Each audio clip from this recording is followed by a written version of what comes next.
All right, y'all. We're recording this after a just depressing week with a very sad outcome that left all of us upset. And I know we had to mention it up top of the screen. We had to mention it at least once. But the reality is now the Los Angeles Lakers have lost 4 of the last 5 games. Anyways. And the nation is shook. Hooray! We are back. America is here. The world are settled. The world is straight. The tectonic plates are even in balance. Oh, wait. That's how it works. It's a sad day for our country. Not the outcome I expected coming into the season. It's not what I wanted for us as a people, us as a fandom. But we're here and we have to make the best of it. Yeah, man. How y'all doing today? I'm sad. Listen, I'm doing great. Last night, I was at a sports bar watching Knicks versus Hawks. I watched Zachary Richards say Damon, a.k.a. French Harrison Barnes. You remember that? You remember that? You gave him that name. Did you remember that? You gave him the name. I did not give him that. You gave him that. The stream is on the internet, all right? And I called Donovan right after the game, and I didn't say anything but this. Yeah, I was actually upset. He did the bunch of and it's no words. I was actually heated because I have, and listen, we will talk about it, but I have experienced back-to-back games of this, maybe even 3 games of this, and Mo just calls me, doesn't say anything. I almost didn't show up today because I knew this moment was about to happen. And I didn't know if I wanted to go through with it. The Knicks are looking a little disappointing. The Lakers are floundering with the AD out last game. Lots of stuff going wrong for a lot of teams. So today, as you guys see by the title, we're going to talk about one early problem facing every NBA team. So, some teams are doing good, but we're going to look at one thing they can do a little bit better to hit their max potential. Some teams are completely drowning. We'll talk about that. Just, one small or big problem for every single NBA team. Let's get into it. The cranium is crazy. Oh my God. I mean, I really don't know what to say. Crayon eaters, rejoice. If you guys are watching on YouTube, do us a favor, drop a like and subscribe. If you're on audio platforms, leave us 5 stars, leave a review, all that. Donovan, do you want to talk about the Knicks first? Yeah, let's just get it out the way. Because there's multiple problems. There's I know we're only talking about one thing. There's 2 big problems with this team. You must pick one. One problem for the Knicks. What's the first one? Okay, I guess the overall most concerning problem is that they can't guard anybody. And there you go. It just doesn't matter. Like the Knicks have one of the best offenses in the league, despite some late game issues. We'll put that aside. They can't guard anybody, and they can't stop anybody at the rim. And it seems like everybody can get a rim everybody can get to the rim if they want to. You can get layups all day. Cat is not stopping anybody at the rim. He's not we knew this coming in. Like we tried to convince ourselves that, hey, maybe the offense is so good that they will be able to win games and, still be the 2-3 seed out east, still be able to be competitive. But the issue that you saw on night 1 against the Celtics, the team perfectly set up to exploit their weaknesses. You saw the absolute worst case scenario of what the Knicks could look like. Throughout the first 7 games, in a lot of their losses, it has been because those weaknesses have shown up time and time again, and they can't guard anybody. I tried to fool myself into thinking that Mikal Bridges and OG Anunoby and Josh Hart on the perimeter would be good enough to sustain. But when Jalen Brunson is not a lockdown defender, right, to say the least, at your point guard position, when Karl-Anthony Towns is not Rudy Gobert at all, he's not Isaiah Hartenstein at the rim. Yeah, you can't do anything. And then when he goes to the bench, you got Jericho Sims coming in the game, and he's not helping either. So that's the biggest issue. It's awful. Is their bench is non-existent right now. And if I had this team, my biggest issue would be they have 3 guys that can play on their bench, and even they can barely play. The fact that they're running an 8-man rotation 7 games into the season is insane. It's been this case all year. And they just need Mitchell Robinson back, desperately. They need the ability to have him come in when Cat's off the floor, play them together to mitigate some of Cat's bad rim defense. They just need more good players off the bench, specifically someone who can block shots. And the good thing is, though, you're saying you sound kind of doom and gloom. They got a guy waiting to come back around January. So I don't think you said we thought they could be a 2 or 3 seed because of the offense. I still think that. I think once Mitchell Robinson comes back, we'll keep our fucking fingers crossed that he stays back and doesn't get hurt again. That's the issue. But that's the problem. You every single year that he's going to miss a lot of games. And you said, it's not like he's coming back next week. You talked about January. A whole another month of basketball is going to be played. At least 30 games are going to be played half the season before Mitchell Robinson comes back. And I know that a lot of the East is going through a lot of injuries. Like Orlando's going through their stuff with Paolo. Today, right before we started recording, Tyrese Maxey it was announced that he's going to miss several weeks with a hamstring injury. Milwaukee sucks. Like all the teams that we thought were going to be at the top, they're going through problems. So maybe the Knicks can like sustain that, but still getting to January and not having a backup center is crazy. And you saw the Knicks like last week. They had their rookie on a 2-way contract. They signed him to an actual deal because eventually he's gonna have to play. My man Hook Porty, he's gonna have to play center because the Jericho Sims minutes are just not cutting it. Mo, does this make you happy? Of course it does. Look at this smile on my face. Oh man, listen, I hear you, Donovan, and I'm happy to hear you cry, pout, and have a very, very terrible night. Makes me happy. But also on the real tip too, seeing the Knicks be so top heavy is concerning, but that's just what happens with most teams whenever you make seismic trades in one singular summer. Usually we don't see trades like this happen, like an organization do 2 back-to-back moves in one summer. 2 of them. One of them is like enough. But 2, you acquired $30 million in contract with Mikal Bridges and then fucking $55 million in contract with Karl-Anthony Towns. Yeah. You got to send a lot of people out for that math to math. So it's not surprising at all, like you said. And sent out 6 first-round picks as well. Exactly. That's crazy. Exactly. In one singular summer, too. Usually we see like a lot of teams have one of these moves in them, or once every like 2-3 years they try some shit like that. But one summer is insane. And so this is like not surprising at all, also considering who your head coach is and whatnot. Something that I'm happy about and things is that Mikal Bridges, his shot is back and he reverted into, giving up the gimmick that he was trying to have a faster gimmick. release. Yeah, exactly. He's him now. Don't try to get better. So just stupid ass down. Shoot like last year. But yeah, he's back and it's a great thing to see. But also, there's just roster construction issues at this point in time. Yeah, and honestly, it's very predictable. And it will be fine for a playoff setting if Rich Robinson is there. But if not, it's not surprising at all. Like we said, this is what you expect from the Karl-Anthony Towns experiment. The numbers bear it out exactly as you'd expect. You said everybody can get to the rim. They're actually not that bad in rim volume given up. They're like 15th, so they're middle of the road and how often people get there. But the problem is when they do get there. It feels like But let me tell you why it feels like that. Because when they do get there, they are 28th in efficiency. So anybody that gets there is probably going to finish over Karl-Anthony Towns because his rim defense is famously terrible. I've given him credit. He was pretty good as a power forward next to Gobert last year defensively. But as the 5 anchor in defense, he's not good at all, especially when the point of attack defender is often Jalen Brunson because they force him into actions. And what's interesting is I mentioned they're not very high in volume. So like they're doing a good job stopping people from getting there. But they're doing that because they're focusing on helping their wings inside and really rotating hard at the rim to prevent that and really help Cat. And because of that, they're 29th in 3-point volume given up. So they're just letting people shoot threes and hoping that that's going to have a better outcome than everyone finishing over Cat. And it's not going well. Because not only are people getting any shot at the rim and finishing it well, but also getting any 3 they want, that's not a good formula for good defense whatsoever. Oh, I'm so frustrated. I'm so frustrated. Because even on top of that, and I know you said 1, no, we're going doom and gloom. I'm saying, here's my second thing is that when like games like last night and the game before against the Rockets, the late game offense has been really, really bad. And people are, Knicks fans, you might see them starting to turn on Brunson. And I don't want to go that far, but we've heard him time and time again say like, I have to be better. I have to get Cat more involved.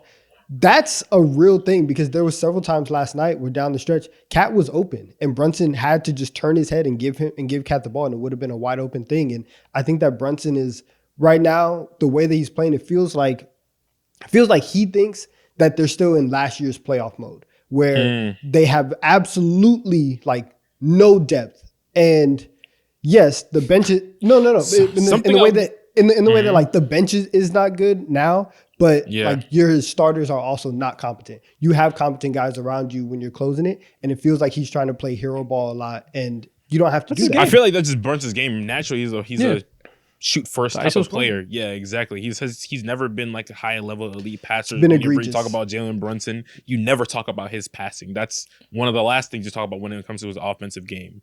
And this isn't shocking though. Yeah. Yeah. They need time to adjust. They added a star center. Hartenstein is a great offensive player. He was perfect for Brunson because Hartenstein is a passing hub that can, Brunson can run off of handoffs and Hartenstein can focus on delivering the perfect passes to guys going downhill, do all this connecting stuff. Cat's the opposite. You connect for him because he's a play finisher. You want him to get open threes. You want him to roll to the rim. It's an entirely different style of offense that Brunson has to adapt to. I'm not super concerned about that yet. That's something that is always going to be an issue. We're seeing the same thing with the Timberwolves with them adapting to playing around Julius Randle, but in inverse, you make a deal right before training camp starts, it's going to take time to get used to that. He better. This is getting frustrating. No, listen, maybe they don't never do, but we need to give that element more time. I think the defensive thing is personnel, but the offense needs time. I think the offense definitely needs time. I agree. But when it comes to just like overall offensive predictability, they'll probably have a lot harder of a time getting more creative in the playoffs and whatnot because they don't have the connective tissues like an Isaiah Hartenstein and guys of that nature anymore. So it's going to be tough. They'll figure it out though. I think their offense will be fine. Yeah, I agree. Let's talk about the second team. And, we're doing one problem every NBA team has early. This is a team that doesn't have very many problems. This is a team that's been on top of the goddamn world, and that's the Golden State Warriors. A team. So my one problem with the Warriors right now they have is that Jonathan Kuminga doesn't look particularly good. He is not shooting as well at the rim. He's down to 60%, down from 70, which is still pretty good, but not amazing. He's not shooting the three ball well. I think he's been kind of a ball stopper getting to his mid-range shots, and his defense has been terrible. But it doesn't matter because they're amazing, and they are fantastic. And I guess before we get into the Jonathan Kuminga stuff, are y'all finally willing to admit they're good? I want to see what they look like for the remainder of the stretch. For the next, for the always something with y'all. For the next, it's 4 games. They have games against Cleveland, OKC, Dallas, and Memphis. And this was the 5-game stretch that last week we said we will wait until the end of this stretch and then we can make proper assessments about this team because for sure. Steph will be back. They would have played all the stinkers, and these are like real tests. And so on next week's episode, I will 100% be able to tell you whether I think this is like real or I'm buying it. But I'm still like, okay, let's see. But there are some signs from them that make me feel more confident about them than I did coming into the season. Mainly Andrew Wiggins being good at basketball again. Yeah. It's Andrew Wiggins, and then also it's Buddy Hield learning how to be not completely useless on defense anymore. He's actually playing defense these days, and that's something that's obviously been like a glaring hole in his career. Whenever he's not shooting the ball, what is he doing? Running around looking for the three-pointer. But now, obviously with the Warriors, he's running around with more intention, and Steve Kerr has put him in position to actually be more versatile or useful defensively. And that's something we've never seen before in his career, whether it be in Sacramento, New Orleans for a hot second, or the 76ers. Yeah. So you guys are still need to wait and see. I get it. It's only one game against the Celtics in which they didn't have Jaylen Brown and didn't have Porzingis, making them easier to guard. For the second week in a row, I'm here to tell you they are real. I'm fully in on them. They're a very good team. Last week I said I think they'll end up being the 7th seed. Going higher. I think they're a top 6. They're probably like the 4 or 5 seed. I think they're going to be really good all year. 4 or 5 They're an extremely good team. Wow. I've seen enough. And again, I don't care if they beat the Celtics. Like I said, it was a close game. Their Celtics were undermanned. I don't care about who won or lost that game. But the process what we saw against a good, well-coached team, everything defensively that they've been doing all year to just shackle all the shitty teams they played, it held up well. They are the most aggressive defense in the NBA. They lead the league in double team rate by far, actually. It's a huge amount. I forgot they said on the broadcast. It was a large portion of their plays. They're blitzing screens. And, you play the Celtics with no Jaylen Brown, no Porzingis. They have less help. More role players out there. Less guys that can create the ball in their hands. So they said, Jason Tatum, anytime you want a screen, we are blitzing you. And we're not just blitzing you with anybody. It's with Andrew Wiggins and Draymond Green. That duo, if the season ended today, they would both be first team all defense. They're defending out of their mind. I think to this point, Draymond Green is the DPOY. It's either him or Chet Holmgren. It's one of those two. And I would lean Draymond Green because the Warriors have less defensive talent than the insanely stacked OKC Thunder do. But you have Andrew Wiggins defending like a first team all defense guy. Draymond defending like a DPOY guy. They're super aggressive together. They had the perfect game plan to slow down the Celtics. We're going to double team Jason Tatum, and you're going to have to beat us with Peyton Pritchard, getting the ball swung to him with the rotating defense around him. It's just super smart, well-coached team. They have a ton of length. I mentioned I think Jonathan Kuminga hasn't been very good. He's big. He's tall. They have more length there. Gary Payton plays big for his position. He's a big one. He's plays large. Curry is always a smart IQ defender. He's been doing really well with this aggressive defense. They have the personnel to do it and the highly coached team. We know offensively they're going to be a top 10 offense every year by the nature of having Steve Kerr, Draymond Green, and Steph Curry. I think the defense is fully real because of Andrew Wiggins' bounce back and because of their positional size at every position. That sounds to me like a top 10 offense and a top 10 defense, which means you're going to be a good team all year. Yeah, that's fair. And I'm with you. Like, I think Kuminga is the odd man out, and him offensively. Like, we were talking about this in the summer when we were talking about, the Warriors going to give Kuminga the extension. It's like, do you really feel like, I know this is commonplace to just give, your young players who you are kind of betting on, to give them the contract. But in your heart of hearts, do you actually believe that Jonathan Kuminga deserves $150 million from you? And, God, no. Yeah, and so it's kind of playing out now, and the way that they're playing, it feels obviously like.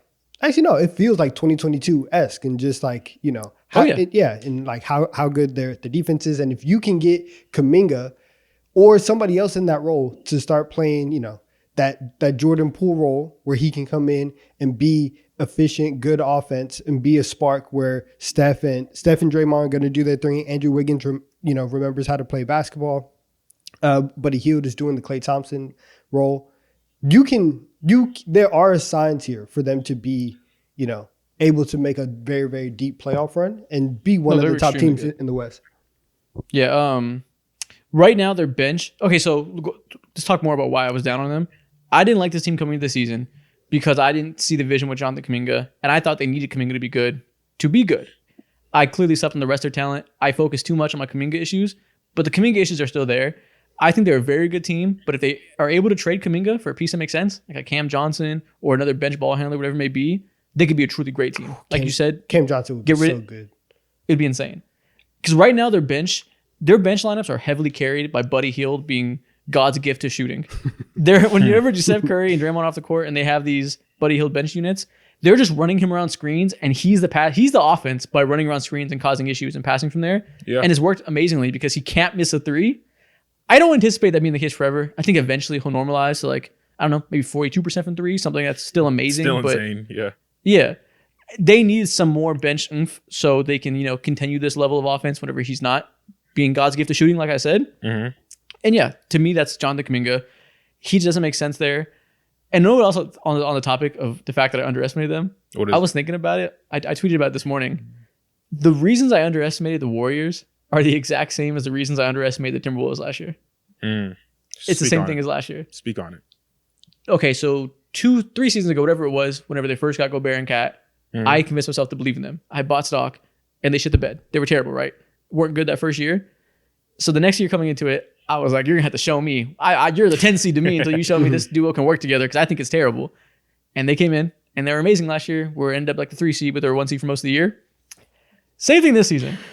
Because last year, I made a video in the second half of the season where I saw the vision, Kuminga was playing well, and I bought in on the Warriors. I have a whole video on my personal channel saying the Golden State Warriors are back, don't count out the dynasty yet, and they proceeded to play horrible end of the season and finish as a 10 seed or whatever. It was terrible. So coming into the season, I was like, you're going to have to fucking show me, because I'm not buying into this shit again to get burned.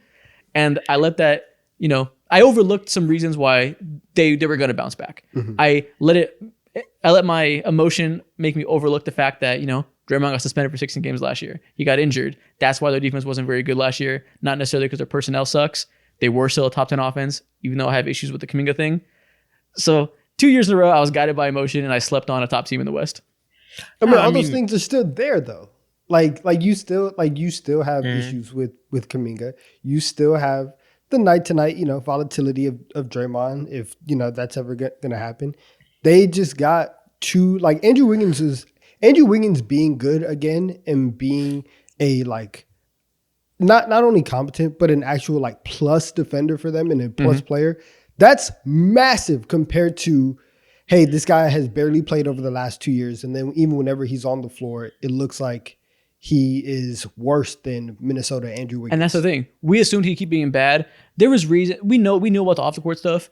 You could be optimistic, and you could have seen it coming that he'd bounce back to normal. How old is bad for 2 years Wiggins, though? Is crazy. He was bad for 2 back-to-back years. First year, understandable. Last year, it's like, okay. Yeah. Oh, he's 29. And again, I'm not saying we're idiots. I'm not apologizing. I was just wrong. It happens. I don't give a shit. So like, I'm not saying it was terrible logic, but it's easy to see where I went wrong now when I was guided by what I was guided by. Hindsight's always 2020. 20 games. Exactly. That's what you got to do. You got to look 20 back and see where you went wrong. That's it. Exactly. Not me. 20 games into the season.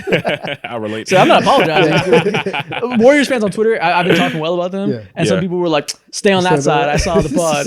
Go fuck yourself. I'm not standing on shit that happened when I was making predictions without seeing a team play. I'm not apologizing for being wrong. It happens. Fuck you. Going to war over basketball opinions that are not even finite are absolutely hilarious. As if we're not allowed to change our mind or just. I gotta have a take on. I gotta have a take on 30 teams. I'm gonna get 7 or 8 of them wrong because I can't get them all right. Nothing. I'm sorry. Forgive me, Warriors fans. Go to hell. Please accept me back. Yeah. But no, man, they're good. They're good. They're a good team. I need to see it for 20 more games. I need to see this sustained for 25 more games. But I will agree when it comes to seeing how they're winning, it's not something that I envisioned. Seeing their defense be monstrous and having to see, like you said, Andrew Wiggins and Draymond Green and the Gary Payton Juniors of the world just blitz you on a consistent basis is just, I didn't see that duo being a real thing again defensively. Yeah. So if they're going to hang their hat on that end while also having Steph Curry and Buddy Hield and all the innovative offensive movement that they've consistently had over the last few years, there's a pathway. There is for sure a pathway. I'm not sure if there's a pathway for them to legit be top 6 in the Western Conference. Yes, there is. Because I think other teams are eventually going to bounce back. It's a long season, but this is a great sign for Warriors fans. Yeah. And listen, they're 7-1. They're already building a good lead. This early lead matters a lot. Exactly. It is a long season. They can choke, but getting out to a hot start helps a lot. Nothing's unsustainable. Like, sure, Buddy Hield's going to calm down a little bit. So they're winning with elite offense. They'll go from being 90% win percentage to like 75, which is still like the 3 seed. So. Yeah, if the defense don't move, offense goes up and down for sure. And I agree with you 100%.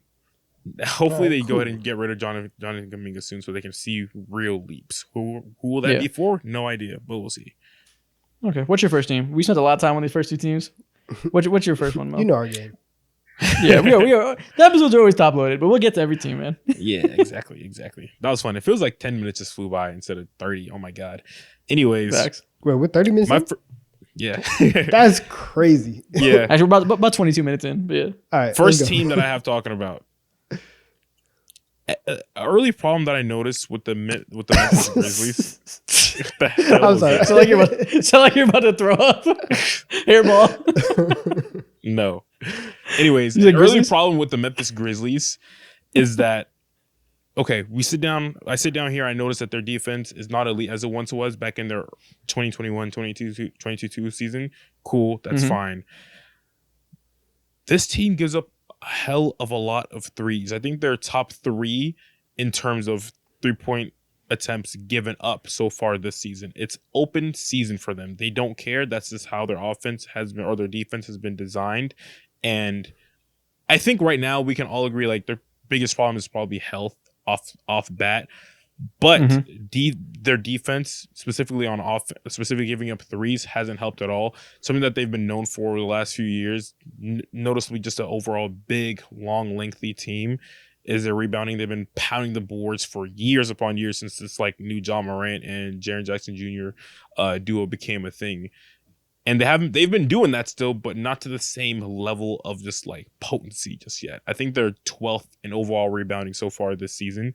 A couple of years ago, or even 2023, 2021, they were hovering around like 4th, number 1, 5th in rebound per game. And now they're just like kind of middle of the pack-ish or whatever. And for now, I guess that's fine as you start to have key wings and role players start to come back, whether it be the G.G. Jacksons of the world or the Vincent Williams of the world. But also I see like new guys flourishing like Jalen Wells, who I didn't hear of or know until like the last 2 weeks. So really the 3-point shooting is their defense philosophy right now in terms of, or maybe it could be luck also. Maybe it could be luck because they're actually up to 11th in defensive rating now. After last game, they're 11th in defensive rating now. So I think it's normalizing a little bit. Yeah. Especially they give up a lot of threes right now. Yeah. The whole time their defense has been good. They're a funnel to the interior type of defense because they want you to attack their strongest defender, Jaren Jackson. So they always allow a bunch of shots at the rim, but usually they prevent the three as well. When they were good 2 years ago, it was 32% of shots at the rim and 37% from three. Right now it's 43% from three. So they have to tighten it up a little bit, which to your point, I think it probably has more to do with the fact that there's a lot of perimeter players that aren't used to being heavy minute guys there that they're really having to figure out and keep them disciplined. Like as great as Scottie Pippen Jr. has been playing, as great as Drake LaRavia, all these guys have been playing, they're not Vince Williams Jr. They're not Desmond Bane. So, they got to tighten up on the rotations, not allowing quite so many threes. But I think they'll be fine once they get healthy. Yeah, I agree. Based off of where they are right now, I think all Memphis Grizzlies fans should be happy as hell because things could be a lot worse.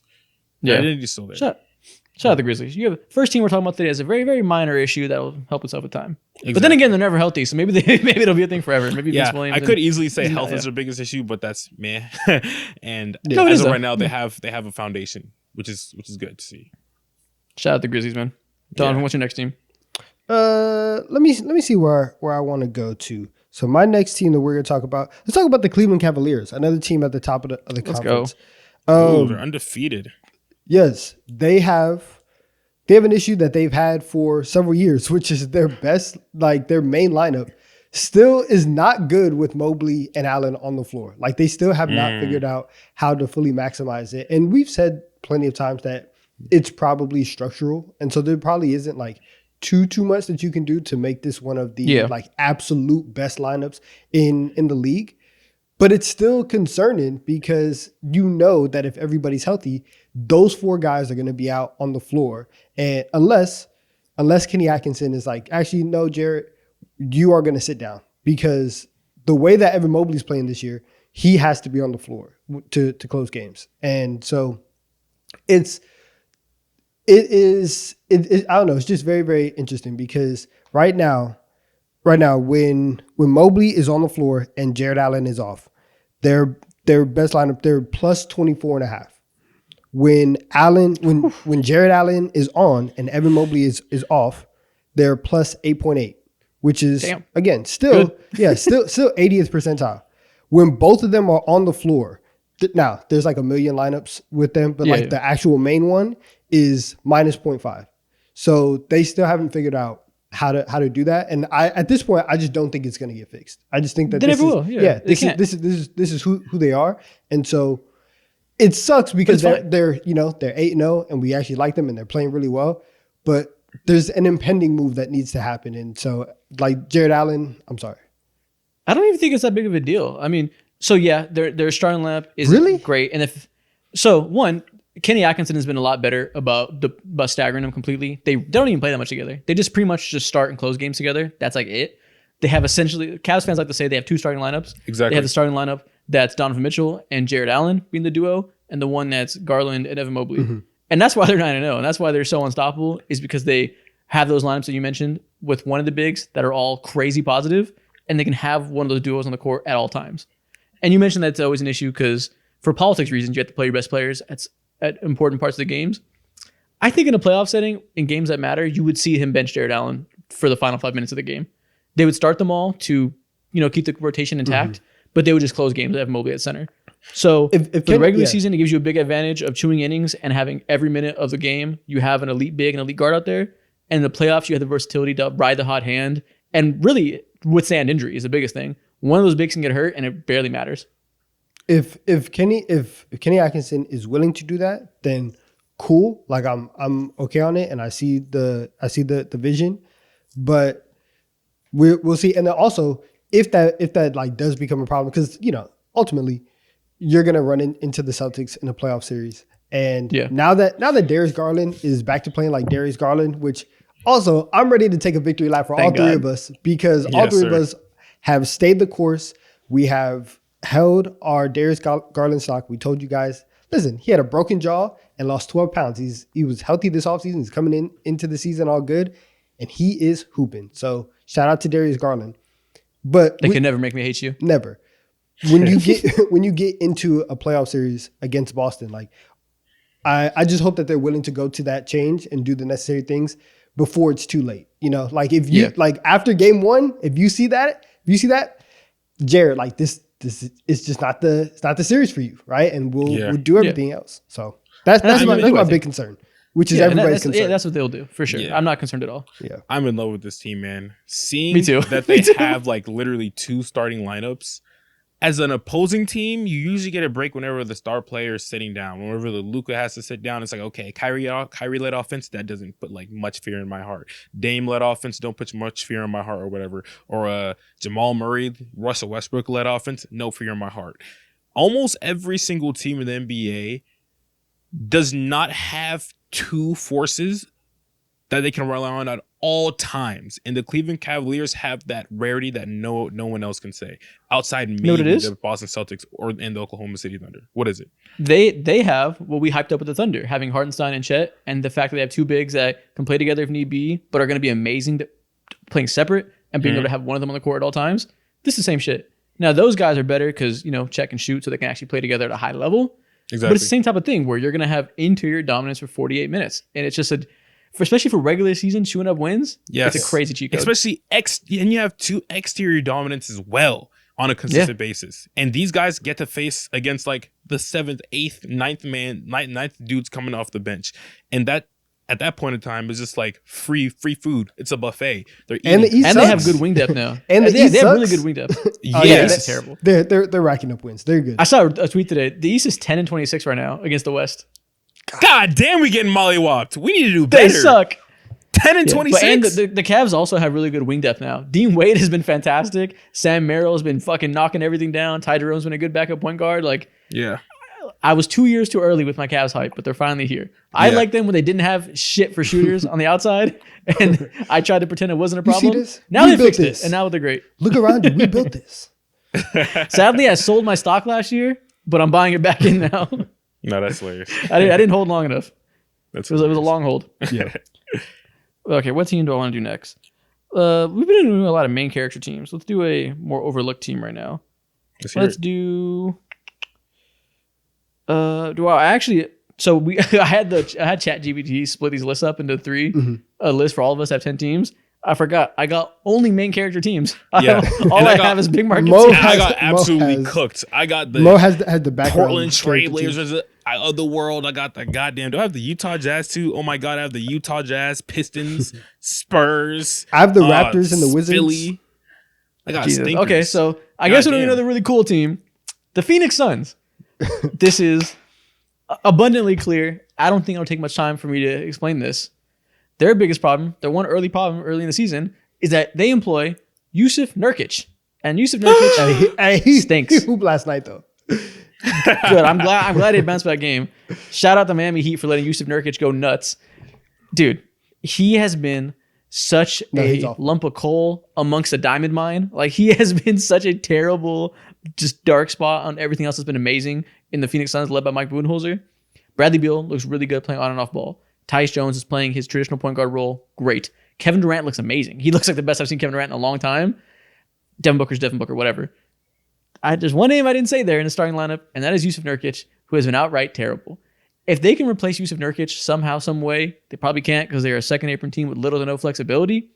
But if there's a world in which they don't have to start Yusuf Nurkic come playoff time, this team will be insanely hard to beat because he has been weighing them down so much aside from this game we're watching against. Yeah, this whole highlight tape is gonna be Nurkic. He went Yeah. crazy. He went crazy. That's because the Heat suck, and we'll talk about them later. I hate the Heat. No, that's But no, hilarious. right now their offensive rating is 7.6 points with him worse than when he's off. Yeah. They get to the rim 2% less with him playing, which you would think they get to the rim more when you play your, best big man. Not the case because he's not a rim threat at all. They get the transition plays. The offensive rating of transition is 5% worse with him on the court. And they rebound 12% worse with him on the court. Their biggest body makes them worse at the rim and worse rebounding. It's nonsense. This has been the case for like 2 years now. It has. It's not surprising. Yeah, and when that, as soon as they made the trade to go to get Nurkic, and because they traded Aiden, got Nurkic back.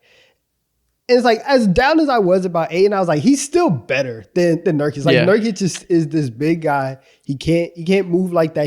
He was coming off of major lower leg injuries. And now we're 2 years removed from that. He's older, and there's just nights where you're like, what is going on? So yeah, His decision making has been horrible. He's trying really hard to use his passing ability, it seems, as his high up post guy.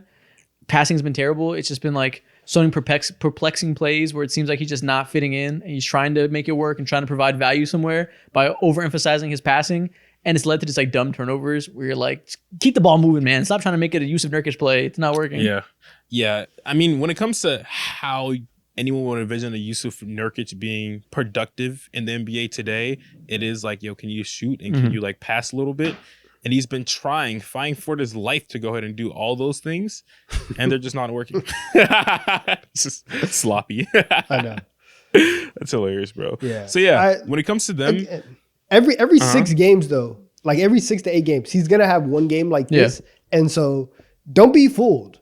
Do not be fooled. For the majority of the season, the Suns will be better if they have a replacement for Nurkic, and then come playoff time, Nurkic he's gonna kill them in like several games. Yeah. And again, nothing they can do about it. They're a second apron team. Hopefully, their young center, I'm forgetting his name now, the second round pick. Hopefully, he can blossom as the season goes on. They can take big minutes away from him. But this is just going to be the weakness all year, and that's that's team building for you when you have 3 stars. Gotcha. Tragic scene. All right, y'all want to move on? Yeah. What's the next team? Okay, I'm ready to talk about another team that has a problem, and it is my Atlanta Hawks.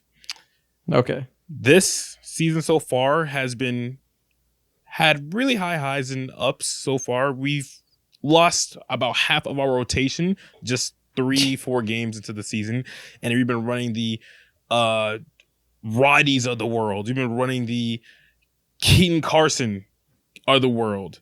We've been running all these. I said Keaton Carson? Kaysen, my bad. Keaton Kaysen. I said Carson. Keaton Wallace. You're saying all the wrong names. What the hell? Yeah, I'm tripping. Keaton Wallace. You gave his last name from his brother's first name? Yeah, that's hilarious. Keaton Wallace is of the Keaton world, Wallace. which is a I good player. texted you the other day, and I was like, who the fuck is Keaton Wallace? And you were like, that's Kaysen Wallace's brother. I was like, oh shit, I forgot. He got a brother? Shout out to him. Yeah. I was watching a random Hawks game, and I was like, who is this guy getting so many minutes? Yeah, he's good. But he's fine, I guess. We've been running guys like him, Keaton Wallace, Zachary Richardson starting for us. It's been rough. But we've seemingly found a way to go through all this turmoil and find ourselves in a 4-5 record. We just defeated Donovan's New York Knicks. I love that for us, but there's still issues. And of course, the main issue is like, we absolutely suck when it comes to Trae Young being off of the court. He has to do every single living thing for us offensively. Just a couple of nights ago, I'm so happy no one talks about this, but we went up against the Boston Celtics, and he scored 2 points. Blitzed his ass every single time. Every time he would get blitzed by 2 big ass 6'8", 6'7" dudes, and he wouldn't know what to do. Pass it over to Jalen Johnson. And of course, Jalen Johnson in this position of his career hasn't fully developed as a great second option just yet. He just got thrown onto the scene, and he just passed it back. I don't know what to do. Trae Young did his best Julian Newman impression that he does once in a while. Just chucked it up, airballed, and we got spanked, and we scored 93 points in the big year. 2024 is going to be 2025. We need another creator. All right. And also we need our guys to be healthy because we are putrid when it comes to our depth so far. Yeah, this team lives and dies by Bogdan Bogdanovic, which is crazy. I was pretty high on them because I see the formula of Trae and length, and I just underestimated the importance of that second ball handler, who is Bogdan or could be somebody else if they made a move. They have so little depth at that position because they have so many wings and bigs in their lineup that they absolutely need Bogdan to be healthy or the offense just can't function. Yeah, exactly. But shout out to the Knicks for giving Jalen Johnson a get-right game. He went berserk against them. He's been going berserk over the last 6 games. You big tripping. Oh, my God, he's been putting up numbers. I think he's like top 20 in the NBA in rebounds in general. He's probably grabbing like 12, 11 a game. Yeah, he's been insane as of late, and he's clearly figured it out. I'm happy for him. But another issue that I found with this Hawks team is also, surprise, surprise, they're still trash at defense, especially whenever you lose a lot of your big wings or whatever early in the season. That's just what happens. And I believe they give up about the second most threes in the entire NBA, or maybe the first. They're absolutely atrocious. And this is the complete opposite, I believe, from what happened last year. Last year, they're a team who played a lot in the passing lanes, and they got a ton of deflections. That was like an inflection point. That was the main emphasis for Quinn Snyder. And it's the complete opposite this year. He's like, okay, how about we don't let anybody get to the rim, and we're one of the better teams when it comes to protecting the paint. But that comes with a sacrifice for this team that is kind of strapped when it comes to defensive talent. Dyson Daniels, he's amazing, but he can only do so much for this team. Jalen Johnson, great defender, can only do so much for this team. Yep. And that concludes our Atlanta Hawks talk. Heading over to sharp 4-minute timer. Sharp for that's hilarious. Get out of here. Next team we're talking about is the Denver Nuggets. So what is the one problem the Denver Nuggets have? I sure wonder what it is. If only there was somebody that could understand the flaws of this lineup. It couldn't be me. Any ideas? Should we call in some help? I don't know. Donovan, any ideas? Listen, where can you start everything? Play the hits. Play the hits. Play the hits. Go ahead. Oh, okay. Well, the hit would be they have no fucking bench. Their bench is abysmal. They have the worst depth in the NBA. And, the poor got poor because Jamal Murray's been out for 2 games and Aaron Gordon just got hurt. He's going to be out at least 2 weeks. They just have no good players. It's real simple with them. Their biggest problem is they don't have enough good players. Now, last night they did have a really great win over OKC that I love to see. Russell Westbrook had the best game I've seen him have in like 3 years. He had like 29 and 10. He was hooping. He went 3 for 4 from 3. He's been really good filling in for Jamal Murray when he's been out. Surprisingly, he's played great. But, you lose Aaron Gordon, you lose Jamal Murray when you already had no depth. You got even less depth. And they just don't have enough good players. Now, I will say, Christian Brown has looked really good pretty much the whole season. Yes. His numbers have been fantastic. And last night, Peyton Watson looked as comfortable as I've seen him in a long time. He had a game-winning block to beat the OKC Thunder and played really well. And they're empowering these young guys, and they have been looking better as of late. And I think it'll be enough for them to be a solid team, still be the 5th seed or whatever it may be. But, long term, they're going to have a problem with not having a strong bench all year. They're going to have to be like the Knicks in the playoffs and have a 8-man rotation, and they're going to need to be fully healthy to make a splash. And I do think they're going to be able to get by, but if they want to win a championship, they have to have perfect health, and even then, they have to have great performances from the top 4 guys that make those max contracts. Yeah, man. This team really, really scares me because Jokic has to do like so much. Everything. He has to do everything. And in like previous seasons, you'll look up and Jokic he'll have stat lines like he did last night where has like 23, 18 and 16. You're like, wow, like this is the best player in the world. But but he was getting those numbers in the flow of the offense and everything was still, becoming relatively easy.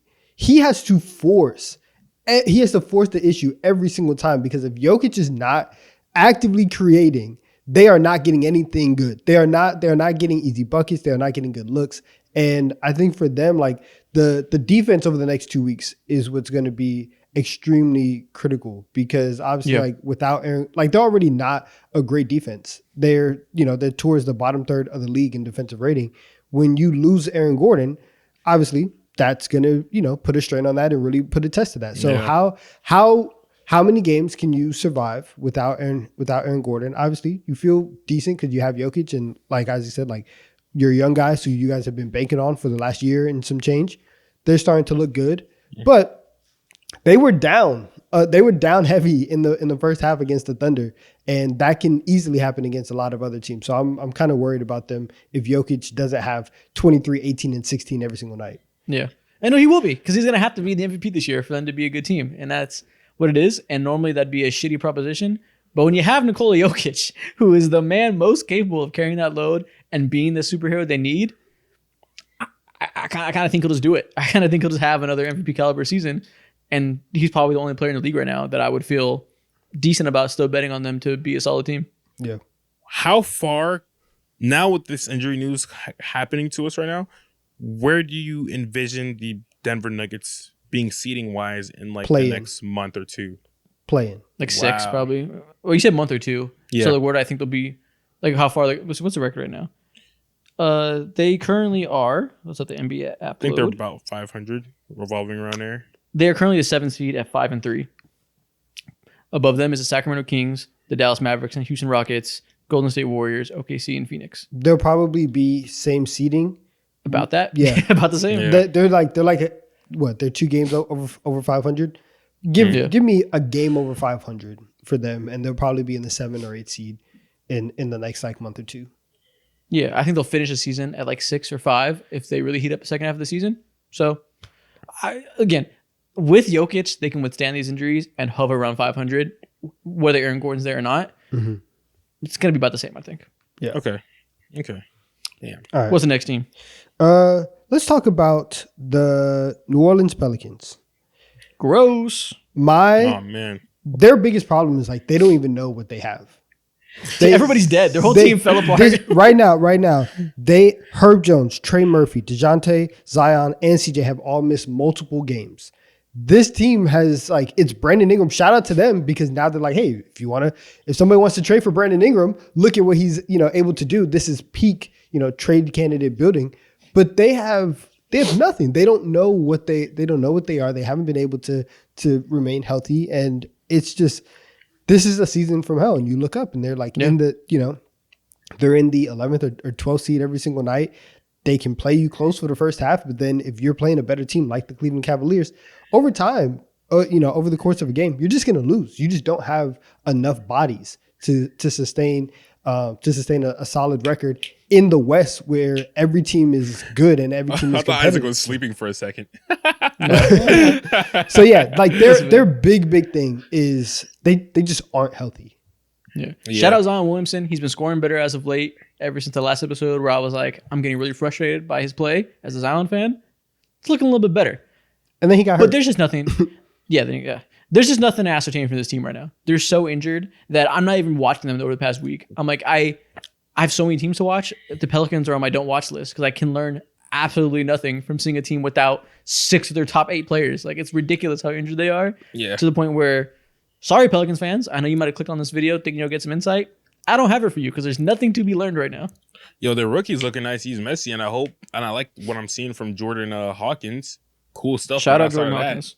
Yeah, it's hard to give them any real judgment right now. It's hard. Yeah. But you know who I can give judgment to? Who? Tell me about it. Sacramento Kings. Holy shit.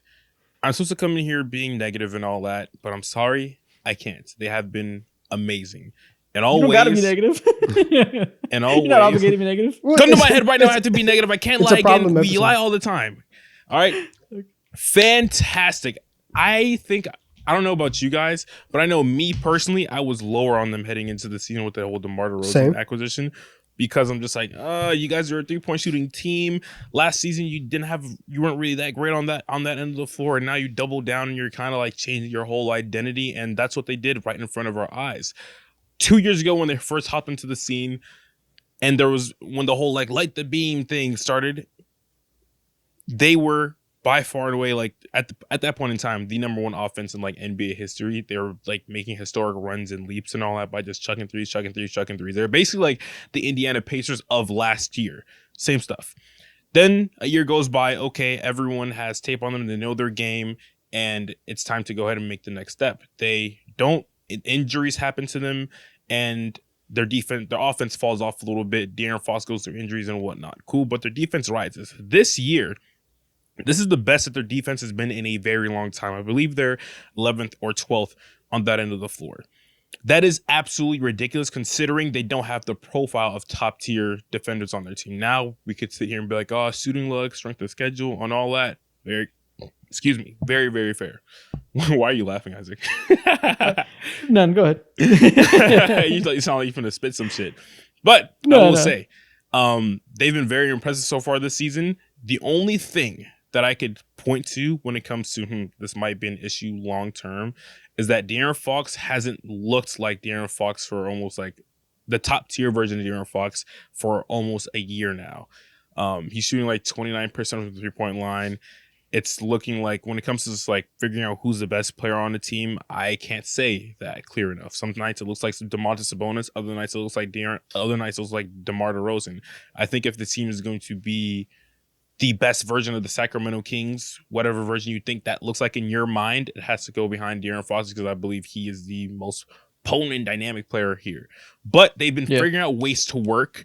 I just think that if their best player, in my mind, De'Aaron Fox, cannot hone in and figure out ways to either knock down that 3-point shot on a more consistent level, then I don't know how far they can go. But right now, it's all green for them.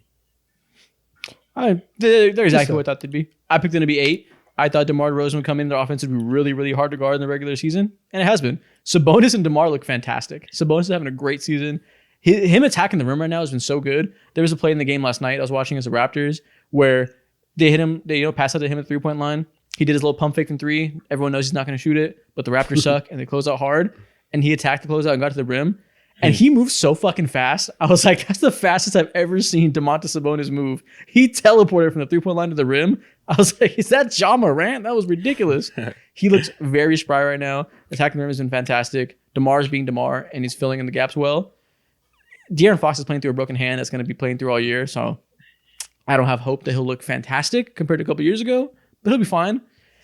I don't buy for a second their defense is good. Like you said, they're 12th right now. They've played the worst offenses in the world. Exactly. I think their offense is very real. They're currently, what are they in offensive rating? 4th.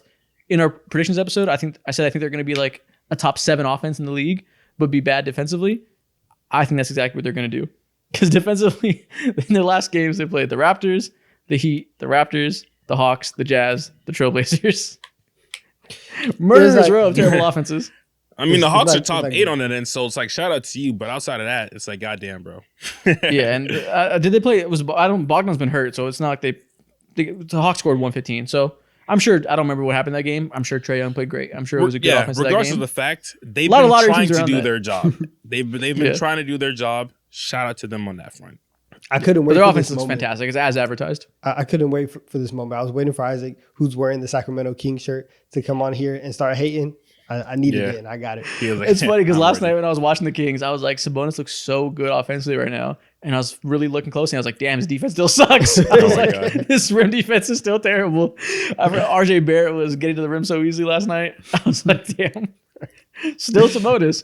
But no, his offense is very fun to watch right now. He's having a great season. I agree. And that's what this team's going to be. It's going to be an offensive slanted team, and that's good enough to get the 8 seed. Yeah, exactly. Now, as time goes on, will they be able to maintain the 12th, 11th defensive rating that they have?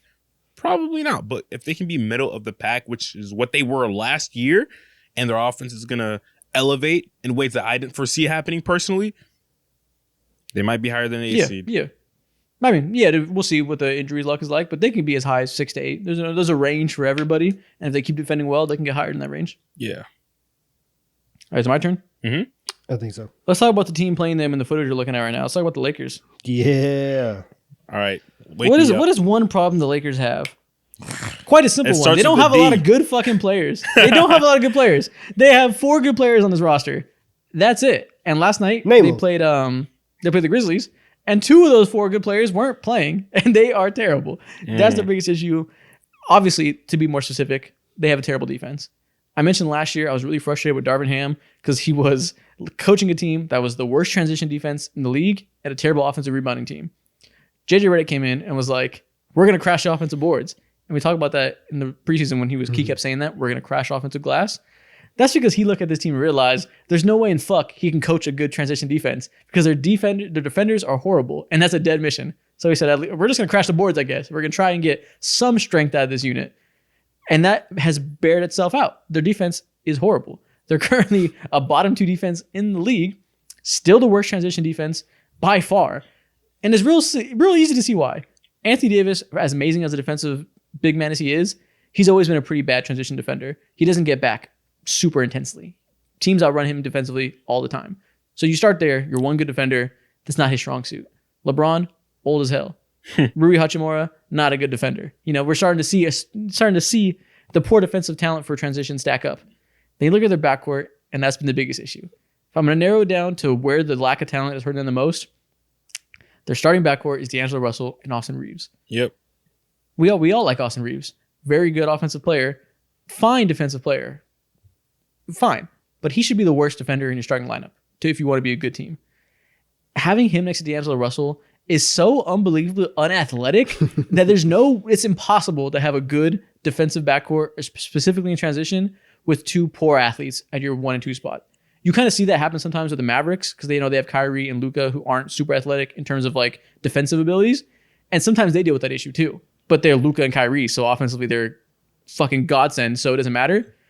D'Angelo Russell is the opposite of a godsend. He is, I'll stop from saying something mean, but he has not been good this year, offensively or defensely. JJ Redick actually called him out yesterday in a press conference, which was crazy. Thanks. Already, yeah, we're not 10 games into the season, and it's one thing to just be like, we felt like we can get an advantage somewhere else, so this is why we went with the lineup. We're already getting effort talks, Bro, like a lot beyond of effort. He's saying that boy don't pay attention we're just not playing hard. Like They the say whole he don't team is pay not attention playing to hard. detail, dude. He's calling him a dummy, basically. After he watched his He's saying team he's just not go ahead trying. and yeah. It felt like, And, like, it felt very like parental or like guidance counselor, because he was like, we've been having these issues with D'Angelo, and, we've been talking about this stuff for weeks. I felt like we were in a parent teacher conference, and it's just very, very clear, that he's obviously frustrated, and the stuff that we've been talking about for 2 years in terms of D'Angelo Russell being traded, or I guess a year now, he's on the block. Like, let's just start the cycle early, right? Normally we have to wait until November 15th, or when is it, December 15th or January 15th? I can't remember. Either one of those days. Both. There's some people are tradable in December, some people tradable in January. Yeah, 15th. I forget. D'Angelo Russell is gonna get moved because He's gone. Yeah, He's gone as shit. So is Rui. Rui and D'Angelo Russell should both get traded. Who the hell's gonna want D'Lo? I can see value for Rui, but D'Lo, It's contract. It's money. It's filler. It's filler with the pick. But D'Lo in a pick. Come on, there you come go. on down. Let's run it back. Lakers fans. they need a Derek White, Jalen Suggs type of guy. They need an athletic guard who can defend with oomph, who can still be not an offensive liability. So like not a Marcus Smart. And those guys don't grow on trees, and if they do, they're not available. So it's hard to get one of those guys, Not but for that's D'Lo in a precisely pick. what they need. Yeah, if you could insert Jalen Suggs into their starting point guard lineup, they'd be great. But Jalen Suggs was the number 4 pick in the draft. He's a pretty valuable player. You don't just get those guys. Get ready to speak And- Zach LaVine, buddy. I wouldn't hate that, but the money wouldn't make sense. But a lot of people on Twitter are starting to be like, "You told me JJ Redick was the godsend. He's looking real Darvin Hamish right now." And I just need people to realize that this roster also sucks. I like JJ Redick a lot. Everything he's done offensively is really good. He cannot make this team a great defense. I was optimistic as hell all summer. And where did I put them in our predictions episode? The fucking 7 seed. Because I was like, it doesn't matter. I think they're gonna be a top 8 offense, but their defense is gonna suck.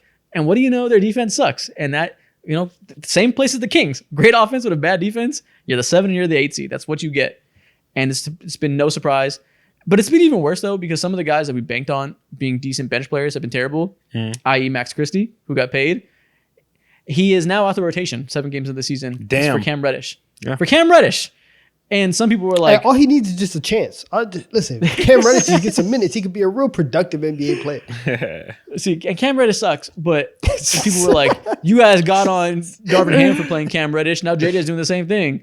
The real issue here is that Rob Pelinka constructed a roster that led to 2 coaches feeling like their best option was to play Cam Reddish. And that's the real flaw here, is that they just have no defensive wings that can do anything. So these coaches keep looking at the roster and like, well, I guess I got to try Cam. He'll try hard defensively. He's long. We'll see what happens. It's better than nothing.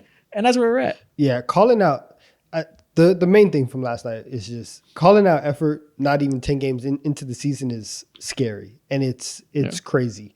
That Gabe Vincent stinks too. I forgot about him. He's also not very good defensively. well, listen. I had some hope he'd be a decent defender this year. He He's he was a part of the Black Magic Miami Heat, and so it's like as soon as you get him out of that system, for a lot of guys who play in Miami, as soon as they leave there, they're not going to be as good. They don't have voodoo over them, so it's it's tough. The Lakers are who we thought they were. They're going to be a good offense when AD's there. Wasn't there last night. Offense wasn't good either. Showtime. Defense is going to be bad unless they make a big move and get rid of those first round picks. Tough scene for Lakers Yeah, fans they suck. right now. Tough scene. But it makes It's me not happy. even that tough. They just are who we thought they are. Well, I guess some Lakers fans got their hopes up after 3-0 start. I was, cautiously happy about it, but they're still the Lakers, whether or not they have whoever's the coach, they're not going to be a good defensive team. True. Tough scene, man. I Tough believe scene. it. Who's the next team? Who is it? All on? right. I believe it's on me. We can keep this kind of short. Let's get the Portland Trailblazers the fuck up out of here. This team is trash. They don't put in no effort when it comes to nothing. This team is dead last when it comes to box out. This team is dead last when it comes to deflections per game. When it comes to just random stats like that, it tells you everything that you need to know. Their biggest offseason. Yeah, but we knew that though. We knew that. Yeah, exactly. Their biggest offseason acquisition was Denny Avdia. He's been absolutely go. terrible. Putrid. I was going to say the same thing. I don't want to say that like he was supposed to be their savior or whatever, but I believe I came in here saying like, yo, he was a good player. He should be a not your building savior. block. Yeah, Danny be your savior. Good luck, good God, I'm praying for you. But yeah, this team is just overall. Damn, sure not in my hell. savior. Yeah, this team is overall in hell. Fuck him. Shout out to the Wizards, bro. The hate watch is going well for Danielle. But no, yeah. Listen, they weren't expected to be good, so it's not exactly a big problem that they're bad. But the biggest problem is Denny has not been anywhere close to what you'd want from him. He's shooting 19% from three. He has a 33% effective field goal percentage. He has been a bricklayer, and that's not great. And from a team that all you want to see from this team is individual player development and having some promising signs for a young rebuilding team, not a great sign. Yeah, exactly. It's not like anyone was expecting like any real like production from this team overall. We just wanted to look at guys and be like, yeah, you can stick around for the future. Yeah, you can stick around for the future as well. And Denny Avdija was supposed to be like one of the more surefire, consistent guys on this team. Someone who's carved out a role for the Washington Wizards over the last few years and was actually super productive. And yeah, whatever. That doesn't help alongside with Scoot Henderson having his normal struggles too. It's a tough scene over there. Very tough scene. Yawn. What's the next team, Donovan? We are going to talk about the Toronto Raptors. And for them, you just haven't been able to see your young core. Like RJ's been playing well, but Emmanuel Quickley has played 14 minutes this year. Scotty Barnes has been hurt for a long time. And for those two guys, especially for Quickley, who you paid this offseason, you need to be able to have some hope, get them reps together. Because after, we saw Quickley take a little bit of a leap, but it was still very clear that he needed time adjusting to being the lead guard. And now he's not getting time to do exactly that. And so that part is tough. The defense also sucks. And they're getting leaps from guys. They're getting leaps from RJ Barrett. They're getting leaps from Grady Dick, but still they can't guard anybody. So they're not healthy. They're not whole. And from a young team, you want them to at least, try hard. They're never going to be the best defense in the league, but they are 29th in half court defense. And that's crazy. Yeah, it's like the same thing as you said with the Pelicans, that your biggest problem is you're just injured. And kind of sometimes, you don't want to say something that simple, but sometimes it's that simple. It is what it is. They just don't have their best players. Yeah, and there's a couple teams on this list for me and for you guys where everybody's just hurt. We've only throw them out there. What are the ones you have where people are just hurt? Let's throw all the injury teams that your simple issue is injuries. Who else is it? Okay, actually, no, I think I'm good, actually. Okay, the Celtics. I have the Celtics. Yes. We'll loop them in there. The Celtics, your only issue is Jaylen Brown is injured and started slow, and you don't have KP. So right now you're dipping deep into your reserves, and you're just not as dominant as you could be because you don't have your best players. Other than that, you have no issue, Celtics. Let's get them out of the way. The Orlando Magic were absolutely cooking when their best player was on there. Now their best player is simply not on their team right now. Paolo Banchero is hurt. Yeah. Franz Wagner is getting off to a slow start. Jalen Suggs is He had doing a good Jalen game last Suggs night. thing. Yeah, he's starting to find his footing. The last two games I believe he put up 22 and 29, starting to find his footing, but everyone else needs to step up overall.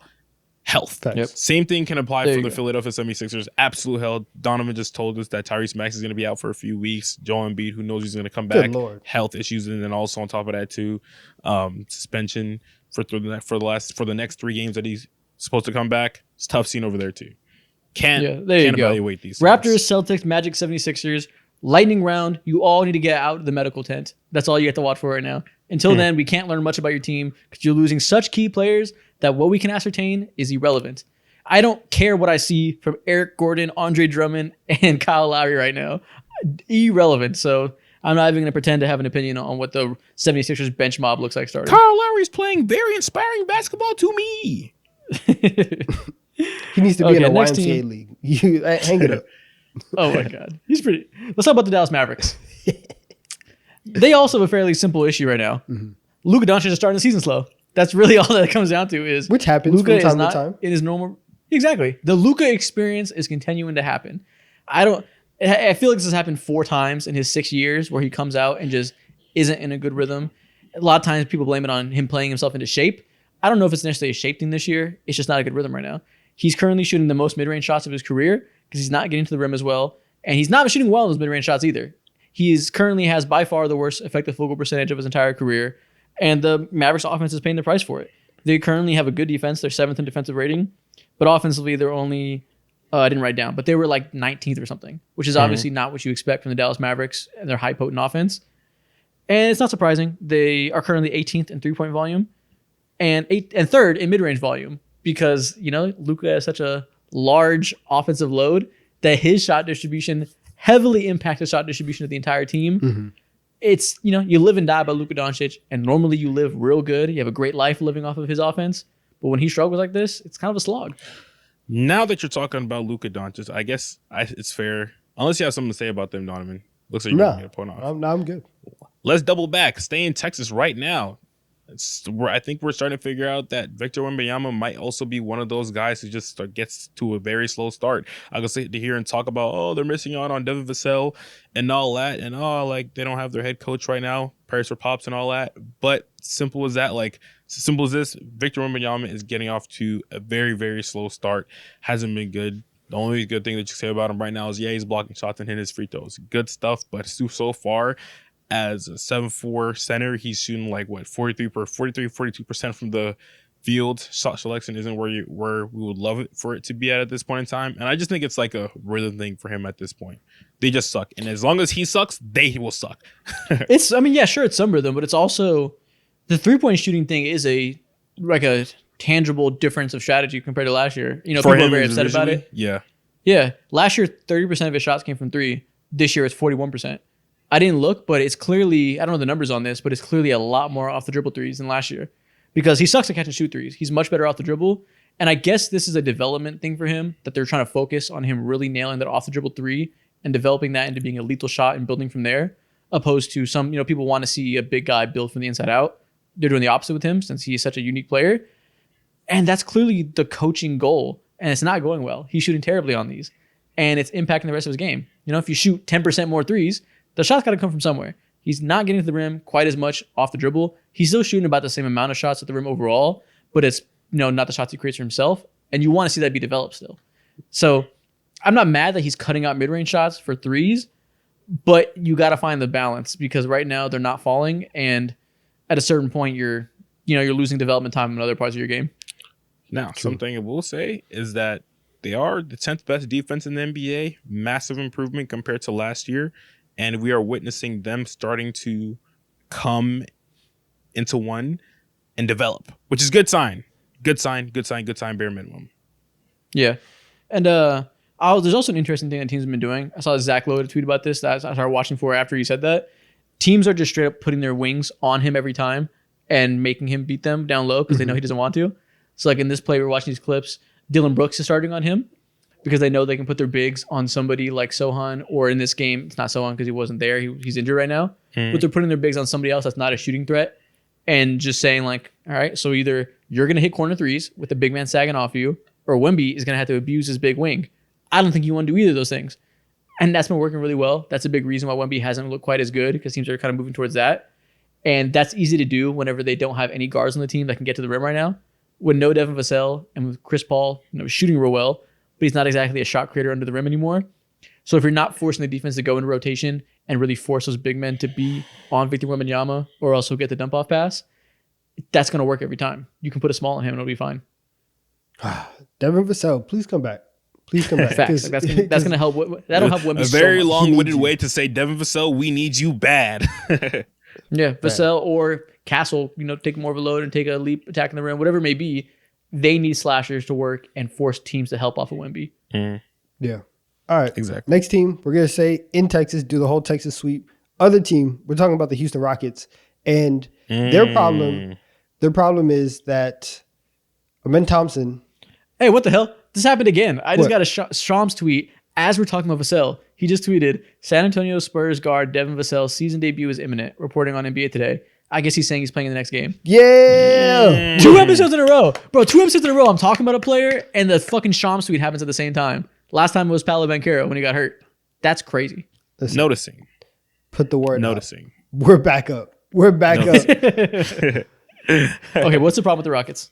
That there's no way that they can play Amen Thompson 48 minutes a night because he's so good. He is so good. He still can't shoot, but I don't care. I want Amen Thompson out on the floor. And I think you are seeing some of the issues where they have a lot of guys and you're still trying to figure out exactly who your like precise rotations are. A lot of the rookies in this class haven't looked great. Reed Shepherd hasn't looked amazing.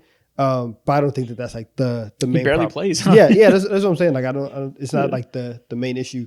Fred VanVleet started off super slow, but the last 2 games he's been good, which is if he's breaking out of that slump, cool. Like that's what you want to see. But I just want them to play Amen Thompson more. That's really it. Yeah, I wonder when we're going to see that consolidation trade, because at some point they got to do it. They have like an 8-man young core right now. They can't pay them all. Well, I guess if they eventually move off of Dylan Brooks or Van Vliet or whatever, I guess they theoretically could, but they probably won't. We talked about it for the past 2 years. Like, I wonder what it looks like when they finally move their chips in for somebody.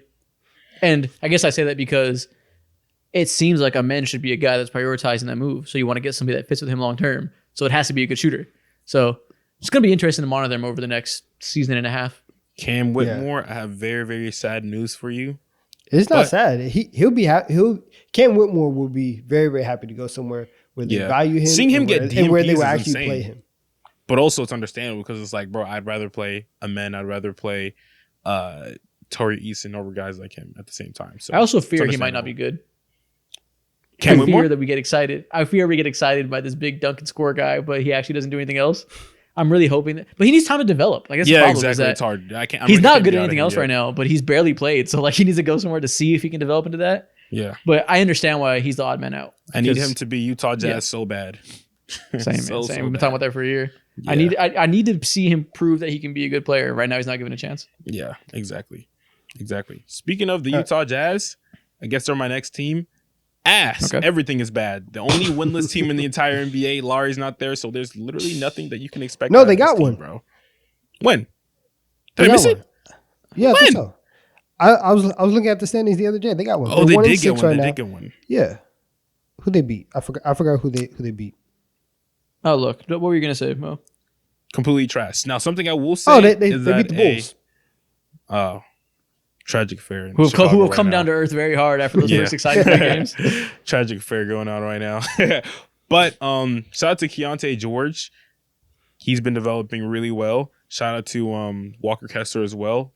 Dude, he seems like he's having a bounce back season. But overall, you can't really grasp too much from this team when their best player is out at all. It's just hard. John Collins is cool too, I guess.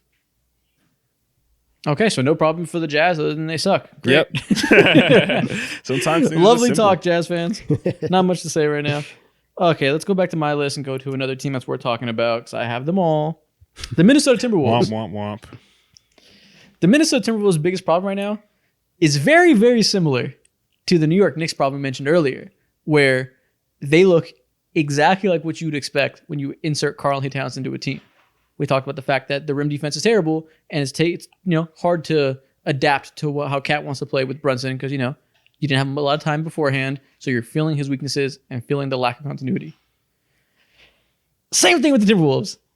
Julius Randle has been playing very good individual basketball. He's been putting up numbers, especially offensively. It's working decently offensively. It's not really an issue. Anthony Edwards' 3-point shot has been huge volume-wise to make up for the fact that he has to play off-ball more, and everything is well there for the most part. No real issues there. You mentioned before the season that his playmaking would be really important on generating more threes for them. Mm-hmm. I think it's safe to say that's been the case, right? You don't really have an issue there. Absolutely. Defensively, this team is exactly as expected when you replace Karl-Anthony Towns' size at the 4 with Julius Randle and his average at best defensive impact. And I think average is me being generous because I like the guy. 30% of opponent shots are currently coming at the rim. That is a massive amount. Almost a third of the half-court plays you're getting to the rim. That is an offense's dream. It is so easy right now for everybody to get to the rim when they want because the guards on this team have not been super great defensively. They have a lot of smallish guards, not a lot of stoppers that are on ball fighting over screens, and they don't have the Twin Towers back there anymore to really scare teams away. Julius Randle's kind of food. Look at this play just happened right here. Sometimes, he gets blown by LaMelo Ball, and it's an easy floater over Rudy Gobert because he can't do everything. This is happening a lot. You're seeing that lack of size down there, and you're seeing Julius Randle not be super effective back there. And offensively, maybe makes them less, predictable, and it'll be good in the playoffs. But it's making their superpower no longer a superpower because they're not a top defense anymore. And that's why they were great last year. And this is exactly what I said when the trade happened, and I was low on it for them. maybe to work long term with the salaries and all the business reasons you had to do it, but you made your team worse in a very easily identifiable way that has reared its head exactly as expected. Yeah, it's a lose-lose trade. That's Julius. They have a 92 defensive rating with Gobert on the court and Julius Randle off. So they're still amazing defensively whenever it's Gobert plus Daniels at the 4 or Gobert plus Naz Reid. They have a 78 half-court defensive rating in that setting with just Gobert and no Randle. So it's pretty clear that Randle's making their defense not great. It's you. It's your fault. Him. It's him. Like he's an offensive player and he's doing his job there. So it's no slight to him. He's playing his role and he's being the player he was traded to be as expected.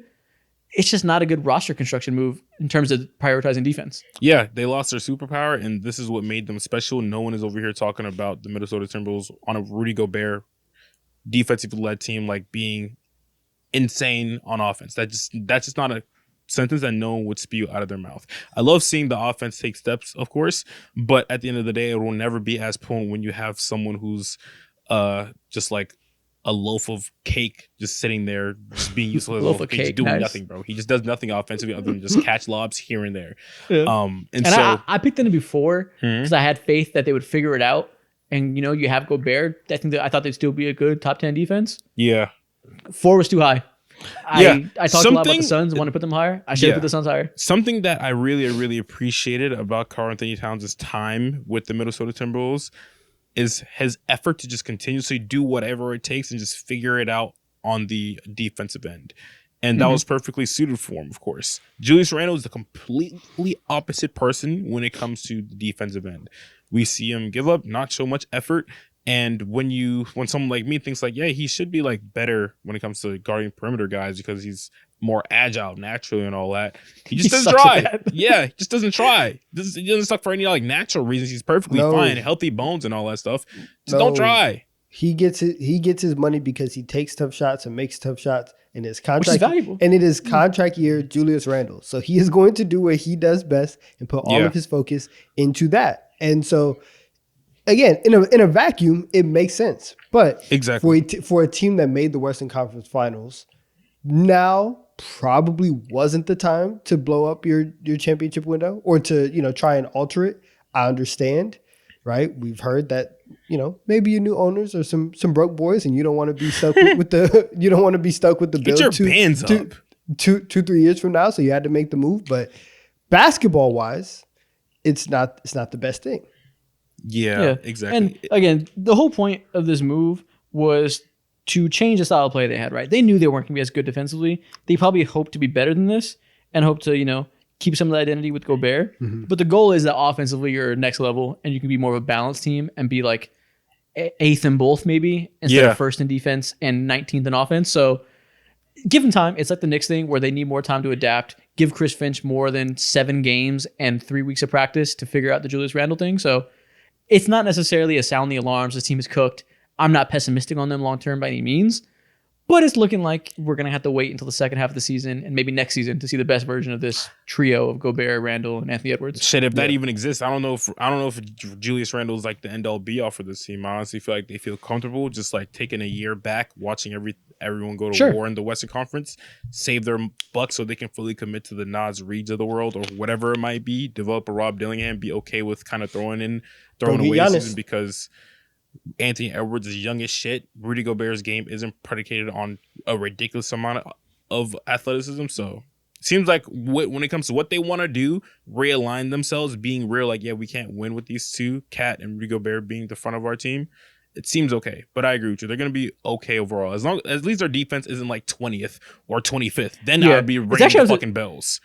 It's actually up to 12th now, so it's better than it was when I checked a couple days ago making this list. They were like 19th. They're 12th now, which trending clearly, it's a 7-game sample size for the season. I looked at this. I made this part of the list when there was 5 games, so they've already hopped up a few spots. So maybe it's good momentum. Though by the time this episode is out for a few days, maybe they'll be up to like 9th. So again, everything's a small sample size. They very well could continue to climb, but right now it's worth noticing that it's being a little more slower than expected. Yeah. Noticing, just cautiously paying attention. Exactly. Ain't nothing wrong with that. Don, what's the next team? All right. So I have the same problem, but for 2 different things.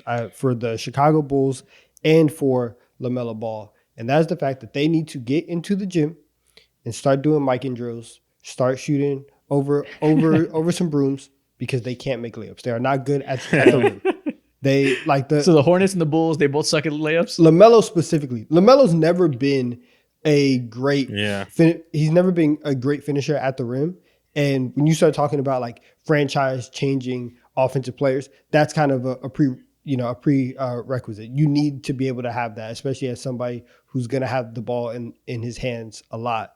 And you just haven't seen the growth there that you wanted to see in LaMelo. And so that's an issue for him. And then for the Bulls, they've changed up their entire style of offense. But last year, they weren't good at the rim. And then they're also still not good at the rim this year.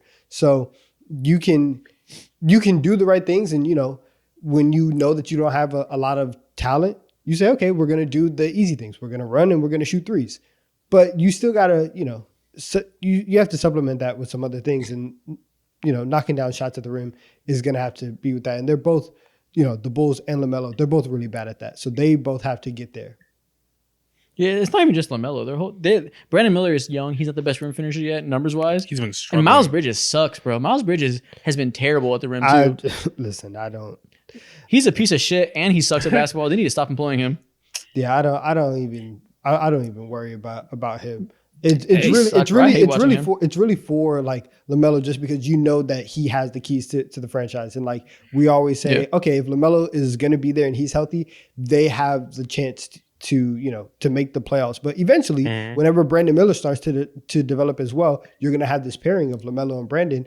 How far can you guys go? How high is the ceiling? And I feel like for LaMelo, there's only so high that he can go, especially if you're not a good defender and you're not good at the rim. And so those two things are kind of, I guess, on alert for me when I think about, projecting what the Hornets can be moving forward. Yeah. For his whole career, getting better at the rim is LaMelo's main thing. So it makes total sense. Yeah. Yeah, I agree. Shout out to Trey Mann, though. Shout out Trey Mann. Restoring the feeling. What's your next team? Okay, so my next team are the Miami Heat. I thought I had the Heat. No, I had the Heat. Really? Oh, what the heck? Do we all have the Heat? I swear I looked at the Heat. ChatGPT messed up. Okay, no, actually, Donovan had the Heat. I don't have them. Yeah, I don't have them. But we can talk about Let's start off with them. All three of them. What it was is I was watching them last night and I was taking notes because I was like, I hate this team. But go ahead. Listen, one, Bam he's played awful to start this. Trash. I thought Mo had the Heat. No. It doesn't matter. Let's all app about it. Bam is trash. Garbage. Listen, all of us have the Miami Heat. Let's just start there. Yeah. And we are all watching the same Let's thing. Let's jump their ass right now. And we're watching Bam suck and we're watching Jimmy Butler suck. Hold on. Let me get this right now. Terry Rozier sucks. Terry Rozier's my biggest issue. Yeah, let's talk about it. Dude, I saw a tweet. I forgot who it was. I think it was NBA University tweeted out the teams that have the players that have the highest difficulty shot diet. Bam is number 7 right now. He is taking the hardest shots ever. It's strictly difficult mid-range shots. His shot diet is horrible. He looks like shit, and it's by his own doing. They need to fix the way he's getting to his shots so bad, because Bam is not bad. Bam is their best player at this point. Yeah, yes. They are. Whether it's his goal of trying to make these tough middies or the team's not manufacturing good looks for him, I don't even know right now, but it's not looking good. No, it's not. But if you look at Jimmy Butler's stats for this season, he's shooting his worst field goal percentage from the field in like 6 years. He's shooting 17% from 3 this season, which is obviously awful. Bam, who is taking more threes than he ever has. He's doing the thing that we've been saying. We've been asking for like the last 3 years. Like, Bam, can you please expand your game? Bam, can you please go closer to the basket? I don't want you taking these threes anymore, because you are not knocking them down. So far this season, from 3, Bam is shooting 20%. Get closer. And so like for them to, who are obviously 1 and 2 in terms of your best players, they're not great. And then the Terry Rozier experiment, which we all were super, super high on whenever they first got him. We were like, oh, it's going to be, finally their offense is going to get, some more juice, another punch. You're upgrading from Kyle Lowry to Terry Rozier. That's awesome. Hey, man, it's still a bad experiment. And they are somehow mid on all fronts. They are like, I think that when I checked, the net rating was like 0.6. And they're just. What do you think the net rating of the starting lineup is? It has to be negative. It's probably like minus 2.3. Any guess on him? Any guess, Mo? I'm gonna say minus 2.5. You guys are only off by about minus 13 points. It's minus 15.3. The worst lineup in the NBA. No, You're lying. You're lying. No. They have a 103 offensive rating, Oh my a god, 118 defensive rating. that The is starting 2002 type Their starting basketball lineup right there. is next level garbage. Offensive rating of 103, 171 minutes played is their most used lineup. 103 offensive rating. That's atrocious. And dude, coming into the season, like you said, Donovan, I was so excited when they got Rozier. I've been a big Rozier fan when he was on the Hornets. I thought it would work. He looks terrible defensively. Him and Hero are too small to work. It's like what I mentioned with similar D'Lo to and the Austin Lakers, Reeves. exactly. Yeah, you need some athleticism in your backcourt. And it's terrible. And offensively, it's been even worse. It's truly atrocious. Over half of Terry Rozier's shots come from three right now. He's just a spot-up shooter, essentially, running off the screens, which is cool, I guess. But it takes away the juice he brings with the ball in his hands. So he's not super impactful. He's like KCP, but with no defense. Like, he's just there to run around screens and shoot threes. That is Duncan Robinson. Minus 6 inches of height, though. Exactly. Yeah. But And minus like 7% from three.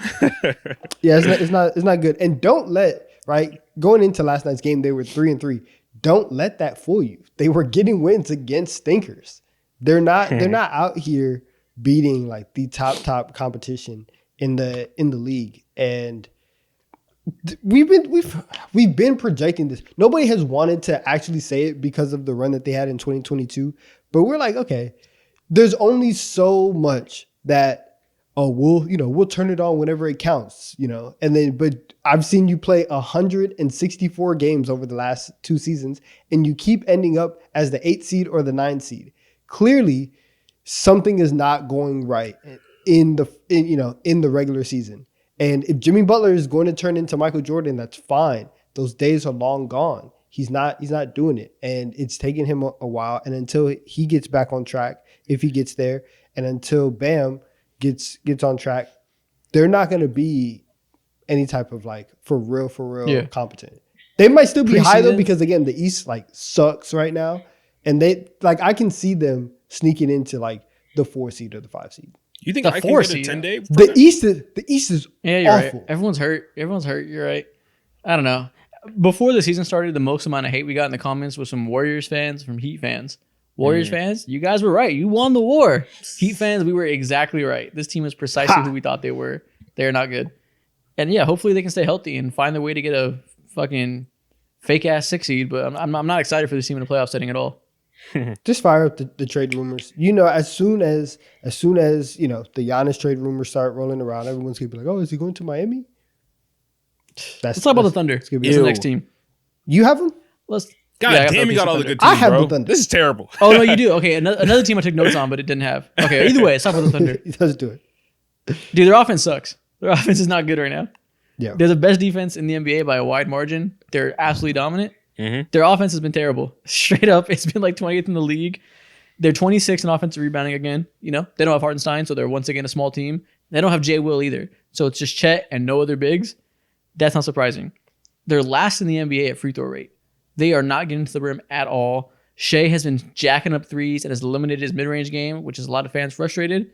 And J-Dub had a great game yesterday, but before yesterday, J-Dub was struggling to get to the rim. He was shooting the most short mid-range shots in the league because he could not get to the rim all the way and was hitting these difficult floaters that he wasn't hitting. He was just taking a lot of difficult floaters, and his three-point shot hasn't been as insane as it was last year. Yeah. And it's just been rough, man. Their offense has not been pretty. the whole team can't shoot from 3. Like last year. After last year, they were unstoppable from 3. Yeah, they were like top 3 or top 1, depending on what site you're looking at. Like they were one of the best 3-point shooting teams in the league, and then right now they are near like the bottom third, and they can't hit anything. Alex Caruso can't hit the side of a barn. He can't shoot anything, and I forget the exact numbers, but like right now, like their offense was better with Josh Giddey on the floor than it is right now. And it's like the 3-point shooting, it's a problem. I'm not too concerned with it. I'm sure it's gonna Just bad luck. Yeah, it's gonna it's gonna get back to normal. But when Something you're talking I will about say, when you talk about a team that somehow only has one loss despite all this, that should let you know like how dangerous they are. But Facts. yeah, they gotta make sure that this gets fixed. They're fine. Something I will say though is that I'm interested in seeing how someone like Chet Holmgren, who came out the season blasting, blazing guns and shit, he was looking Nikola Jokic in the eyes and was looking like a top 4 center in the NBA. And since then, like, he's regressed a little bit. I believe he put up like 9 points the other day, 12, 15 or whatever. And of course, like, the entire team 3-point shot isn't going down, especially Chet Holmgren's wasn't either. And they were able to survive. I say survive. Again, they only have one loss in the season so far.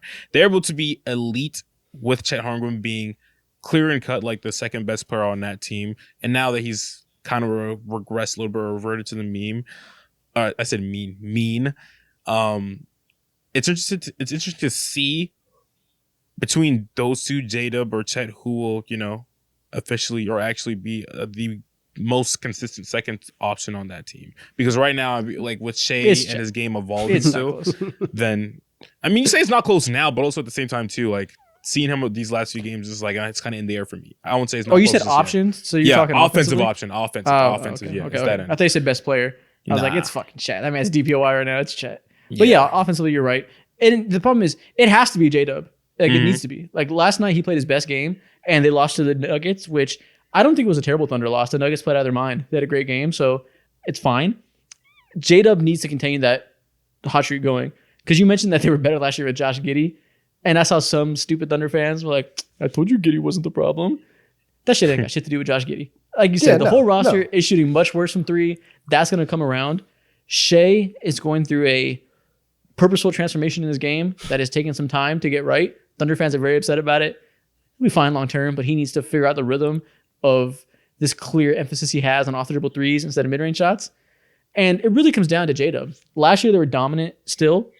Not dominant, but they were still good in the minutes where Shea and Chet were off the floor and J-Dub was leading bench units. Because J-Dub had like the most prolific shot-making season I've seen from a young player. He shot 44% from 3 and like 49% from mid-range. It was ridiculous. That hasn't been the case this year. The simple answer, if we're really boiling it down to one thing, is J-Dub hasn't been good at shooting this year. That's the number one difference. I love that. And I think he'll be fine. I think he'll be fine. I think it'll normalize, right? Like we saw it last night. Yeah. As soon as he gets back to being a ridiculous shooter and can lead his bench units and provide the 3-point shooting, they're going to get back to being a top 10 offense. Yeah. They should have won last night. I was furious because I actually turned this game off to like lock in on Denver, not on Denver, on Phoenix, Miami. And I like, after the game, took a little 20-minute nap or whatever. And then I woke up and I was like, OKC lost? Like what? Like Shea had an awful fourth quarter. He was so bad in the fourth. It was crazy. Yeah, but honestly, that game was more about the Nuggets playing really, really well. Payne Watson. The Nuggets were on fire. Payne Watson was crazy.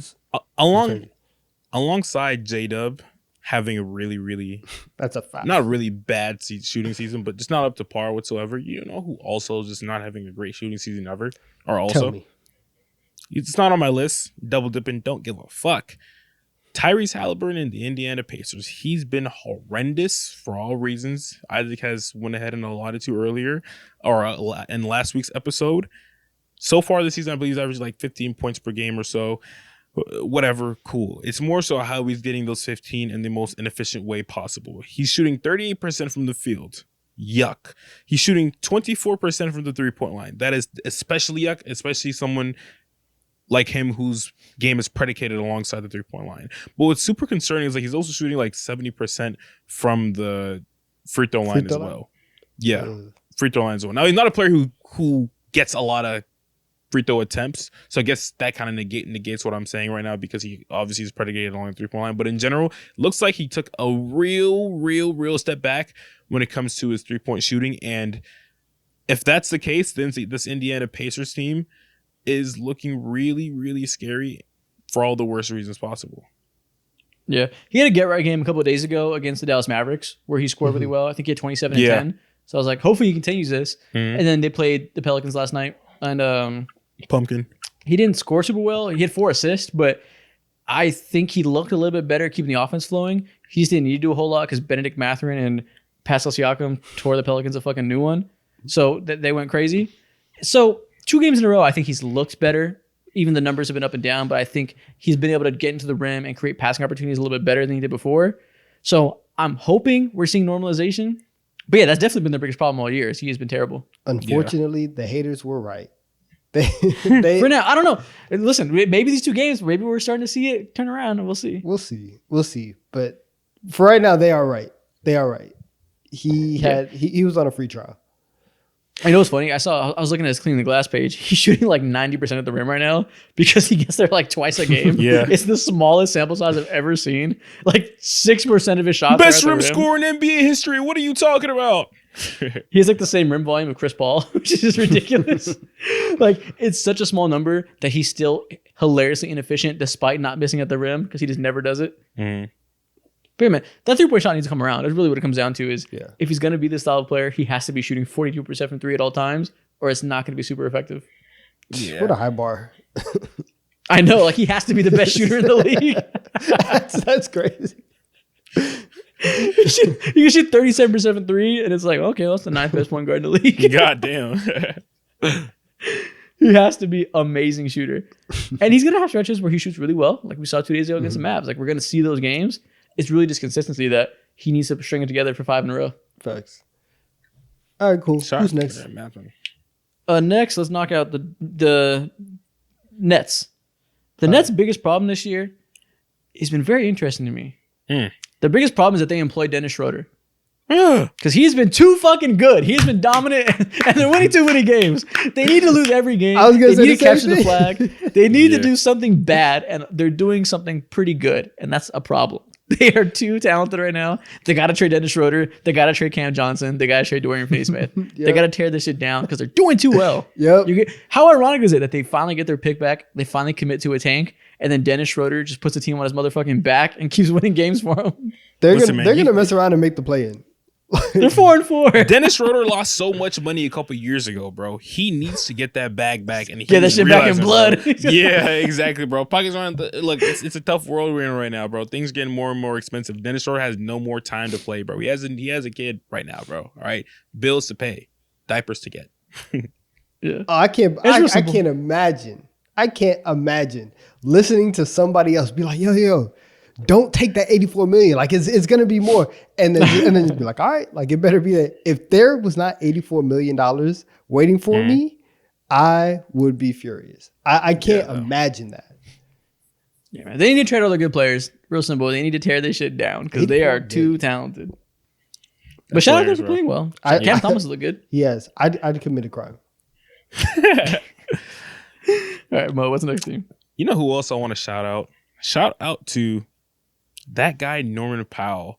This dude right here has been playing phenomenal basketball and is one of the main reasons why the Clippers are semi staying afloat, not being an absolute crap. They're not very good yet, or still right now. I think they're the 11th seed with a record of 4-4, so solid, but not good enough in the Western Conference. Right now, their biggest issue is their offense. It's in the mud. I think we all came into the season seeing how in the mud their offense was going to be. Their defense has been what's been keeping them alive, very on brand for a Ty Lue-led team.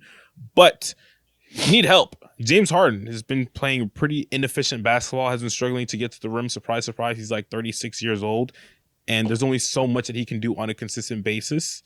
So they're going to need some help. I don't know where they're going to get it from. Their young players are looking...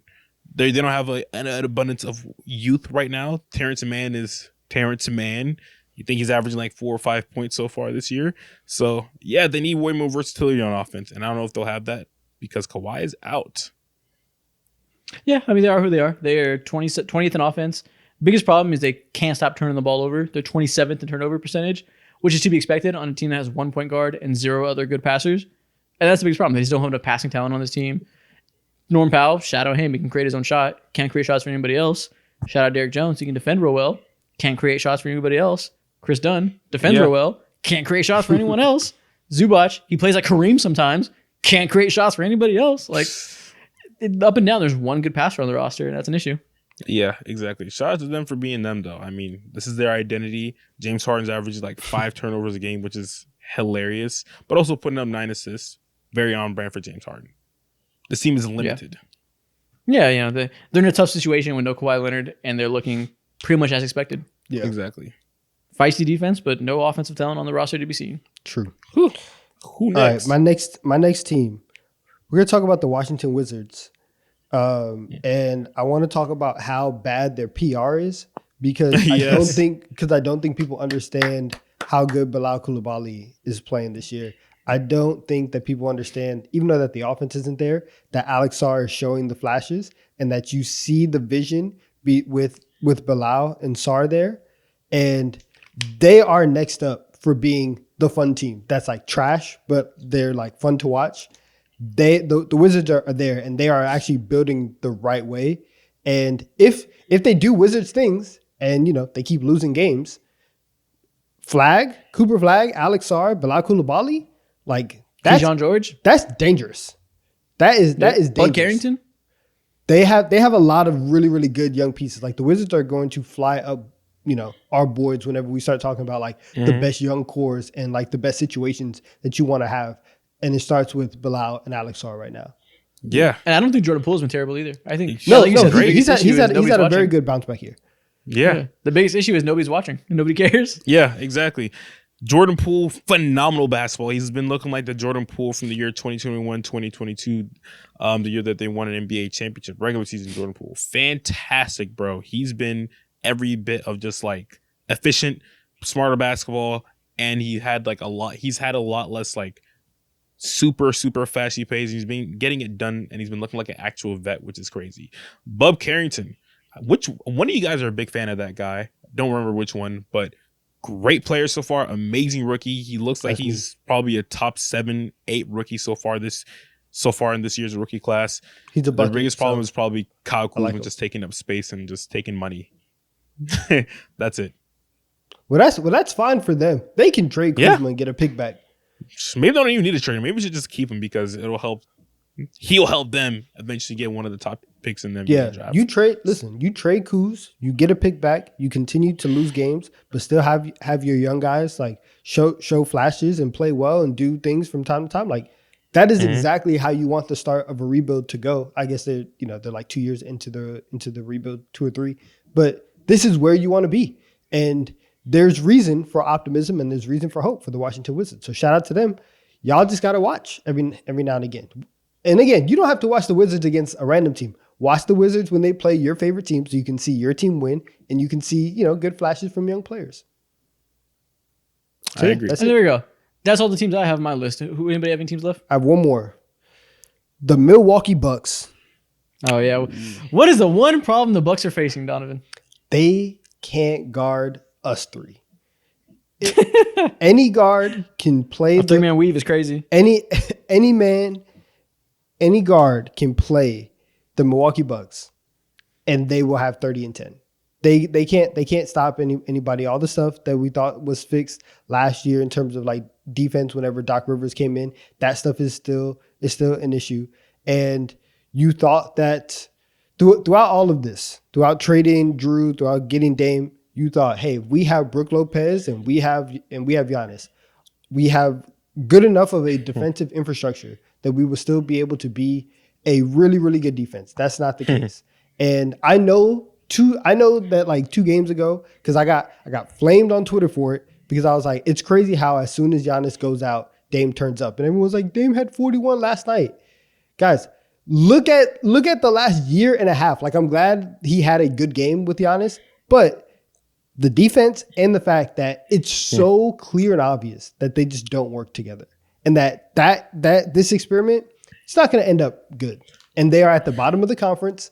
And the reason why I still have hope kind of for the Sixers, they had reinforcements on the way. They had Joel Embiid. Paul George was going to get back into rhythm, obviously, before Maxey got hurt. The Magic, you had Paolo Banchero on the way.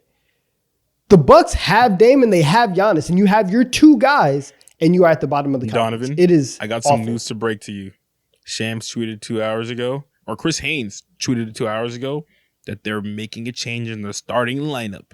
Andre Jackson Jr. is being subbed in for Gary Trent Jr. He's been absolutely garbage on the offensive end. And defensive end. Gary Trent Jr. can't defend shit. Yeah. He defended for like 2 quarters earlier this year, and then he decided, I'm done playing basketball. That was my biggest thing is I thought they could be decent because I thought he had it in him to focus on defense and be a solid fighting over screens defender. I was wrong as hell. He sucks at defense.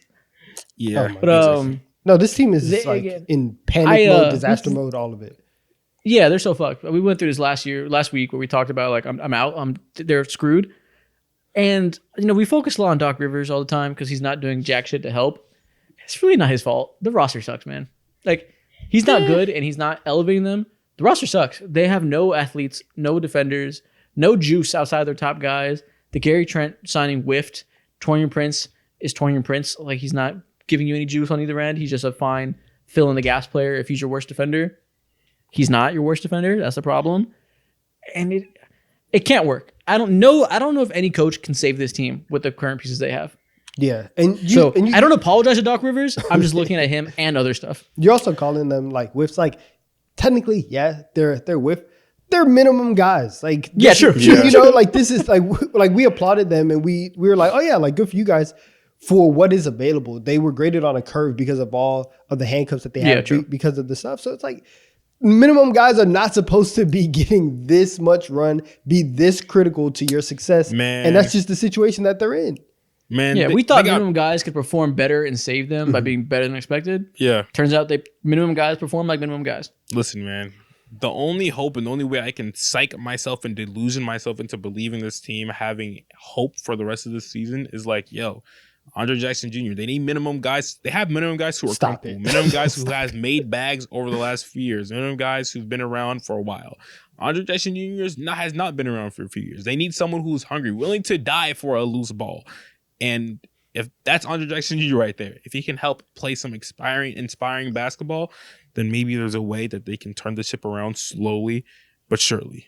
I got some bad news for you. If your season depends on Andre Jackson Jr., it's over. Your season is done. And we've already heard the rumblings. I mentioned it earlier. Be prepared. Don't think that Giannis is going to sit here and be like, oh yeah, like I want to be in Milwaukee forever when they're at the bottom of the conference. If it keeps going down like this and it is very clear that they have no other avenue to get better, he's going to ask for a trade. You're going to see that. And either he asked for a trade or they make some drastic move, which is either moving Dame, I don't know, firing Doc. I don't know if they want to pay two coaches. And again, it's not Doc's fault, but like I don't know if they want to pay two coaches who aren't coaching. There's not really a way out for them, but something has to change. So expect something, but just not anything good from them. Gotcha. And that's all the teams today. We've made it through all 30 NBA teams. Talk about one problem facing them early in the season. And yeah, man. What time is it, Mo?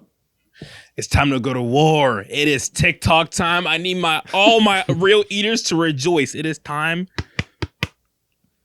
Oh my God. That shit was dead. I know that kind of hurt. No, my headphones just like tweaked out right now. This man just broke his $500 headphones, smacking it with a crayon. This fucking idiot. Oh no, we're back. Fuck you. I'm back. We're working. Let's go into TikTok time. Let's go. Welcome to TikTok time. Yes, sir. We are once again, for the 1,000th time, going to begin with the draft. But this time it's going to be a little bit different. We're not going to draft NBA players. We're not going to build NBA players. We're going to draft the most unguardable moves in NBA history. Mm-hmm. So, each of us pick our 5 favorite go-to moves from whatever players you want of all time. Only stipulation, that shit better be unguardable. All right. Okay. Sounds good. Yep. Draft order is Mo, me, Donovan. Mo, where are we going with the first pick? Audio listeners, TikTok watchers, crayon eaters, I will not let you down. For the first pick, I'm going LeBron with his shoulder down. Head down LeBron. That is the most unguardable move in the NBA. When his head is down, there's nothing you can do about it. But brace yourself. Brace yourself. All right, well, easy pick. Give me the skyhook. I got to go with Kareem. Easy. This is And working. I'm so mad I gave Donovan Shaq. I didn't want to, but I had to pick the skyhook. I forgot that I doubled up here, and I wasn't going to take Shaq, but I will. So give me Shaquille O'Neal's drop step dunk. Straight nuts to the face. And then that one is more power. I would like some finesse. Give me Hakeem Olajuwon's dream shake. Okay. Dream shake. Okay. I'm hitting him with lateral movement. He can't do anything. Give me Kevin Durant's mid-range jumper. Okay. And he's gonna get to that bitch until he's 45. It's never gonna stop. 45. Try 65, bro. He's gonna be still working on that shit every day at the park. At the park, at the club. True. Okay. So I got LeBron's drive. Go ahead and give me Manu Ginobili's Euro step. Just classic Euro. Going with the flare pick. Okay. Yeah, exactly. Give me the flare. And then it seems like I'm building a guard. So well, not really. Oh, go ahead. in my bag, Do I what got you the bag feel of a is best. guard. I got the bag of a guard. Do what wing, you feel is whatever best. it is. All right. Cool. Actually, screw that. Go ahead and give me Dirk's fadeaway. I love that. That's a good one. Yeah, that's great. It's iconic. Yep. I would say it's just a worse version of what Kevin Durant does. So you got the diet version of what I got. Right. Okay. I was the first. What do I want to go? Who do I want to go with here? Okay, well, give me Michael Jordan layups. I got to pick him at some point. This is 2024. Ew. I don't know if the layup is unguardable like that. I don't know if that's the pick. You don't think Michael Jordan attacking the rim is unguardable? I think you could take his fadeaway, and that's more of like the unguardable move. Did he sell the Michael Jordan? I'll give you that for Jordan. I don't think I did. I think it's fine. I think Jordan's layups are pretty unstoppable. The way he hovered in the air, you did not control Michael Jordan. Don't make me call Bill Lambier. So the hang time is ridiculous. All right, you got it. At 3, I haven't checked the stats on this, but I'm sure it's 100%.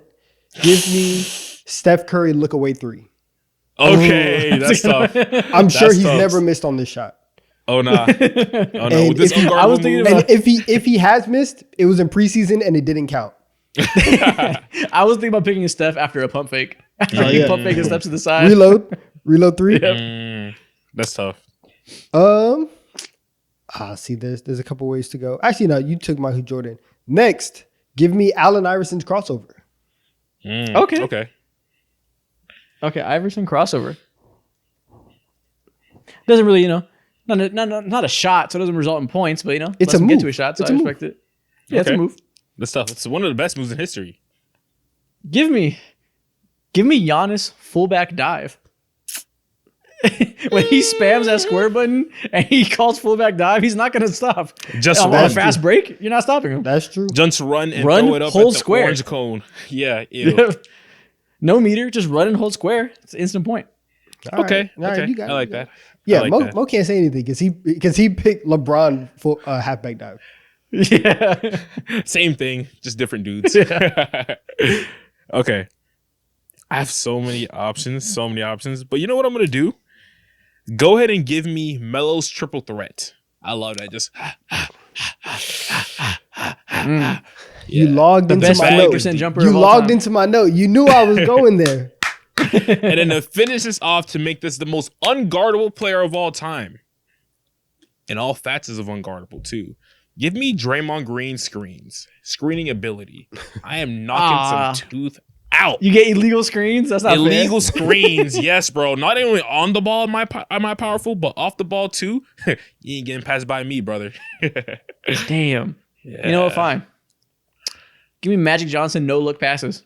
Nobody's ever missed off of one. They've gone in 100% of the times. It's an instant bucket for your teammate. The aura points are outrageous. KD, Exactly. KD, Midi, and MJ. I'm simply the coolest player of all time. You simply cannot be cooler than this man. Yeah, I ain't gonna lie. All right, you got it. You may got That's that fair. right there. Just might steal it. That's Damn. true. All right, let me round this out. We have a lot of very flashy stuff. Sometimes you just got to go with what you were taught. You got to go back to the fundamentals. Give knew you were me gonna do this. Tim Duncan's bank I shot. knew He's it. never I knew missed. He's never missed. It was in my bag too. That's a good fundamental ass pick. Can't be mad at it. It's good. Okay. I like I so. love it. Oh, I feel a sneeze coming. Ew. So, audio listeners, I got Braun Drive, Manu Ginobili Euro Step, Dirk Fade, Melo Triple Threat, and I got Draymond Screens. I have Kareem Skyhook, Kevin Durant Midi, Jordan layups, Giannis fullback dive, and Magic no look passes. And I have Shaq's drop step dunk, Hakeem's dream shake, Steph look away three, Allen Iverson's crossover, and Tim Duncan's bank shot. Okay. Who won, me or Donovan? Who has the best? You or Donovan? That's crazy, bro. It's easily me. You're not getting passed by me. No, we stomped you out. Stop. Yeah, stop me. You picked Manu in the second round. What pick universe? screens. Yeah, Euro steps, bro. And I pick screens because I don't have the ball in my hands at all times. You guys are unrealistic. You picked screens, you lost. Like I can't. I picked screens, I won. Hey, listen, shout out Manu Ginobili in the second round was crazy. Nobody else is gonna pick him. Listen, don't underestimate the Euro step. What are we talking about here? Very fundamental move in the sport of basketball.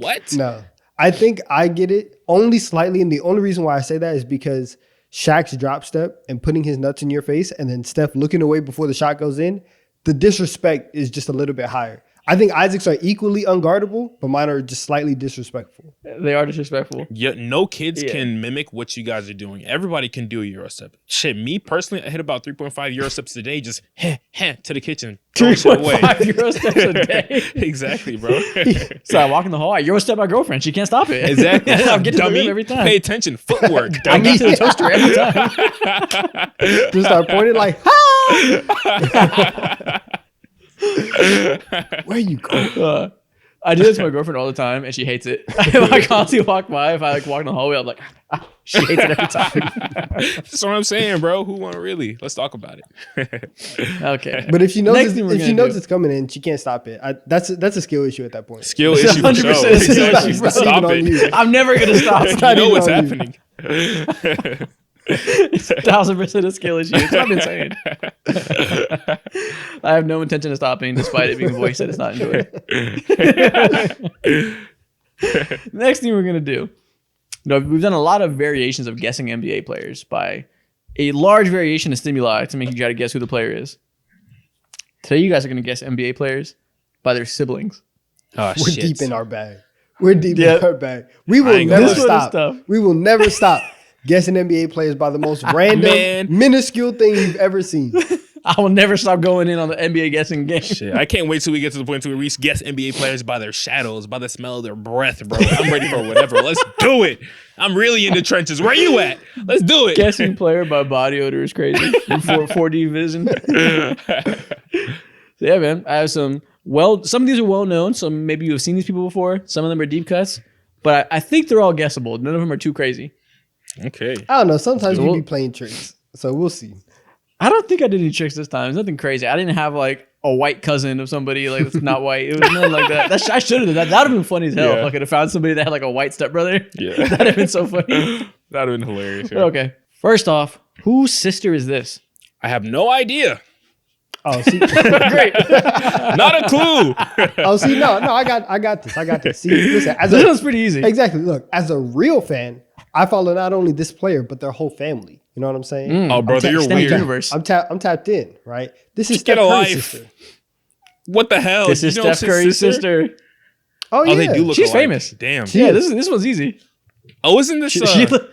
That's her daddy's daughter. She looks just like Del She Curry. does. Yeah. Doesn't she? Isn't she like married to what's his name? Damian Lee. Damian Lee. Yeah. And the Suns, yeah. Yeah. So I had to start with an easy one. That one is well known. Some of these will Okay. not be so easy. Okay. Whose brother is this? I know who this is. Mo? I know this isn't a heartbeat. He looks like his brother. This one's not too See, hard. African, no African. This is Shea Gilgeous-Alexander's brother, bro. This is a Is Shea disciple. African like that? It's in his blood. This is Shea Yeah. Gilgeous-Alexander's brother. We all are. Yeah. Yeah. Exactly. Come on now. This is Shea's brother. Yeah. High school basketball player. Yeah. What's his name? I No forget. idea. I didn't write it down. His name is Shea's brother. I didn't write it down. He's very young though. He's like a freshman. Yeah. Yeah, I see it. Yeah, this one you can see it in the nose. They look a lot alike. Yeah. Exactly. Okay, 2 for 2. You guys are cooking so far. Woo. Whose sister is this? Okay. I'm assuming If you look close enough. I'm assuming this is a picture with her brother. Yes. Okay. Okay. Redacted somebody for no reason. This is harder for sure, but I don't might know. have a guess.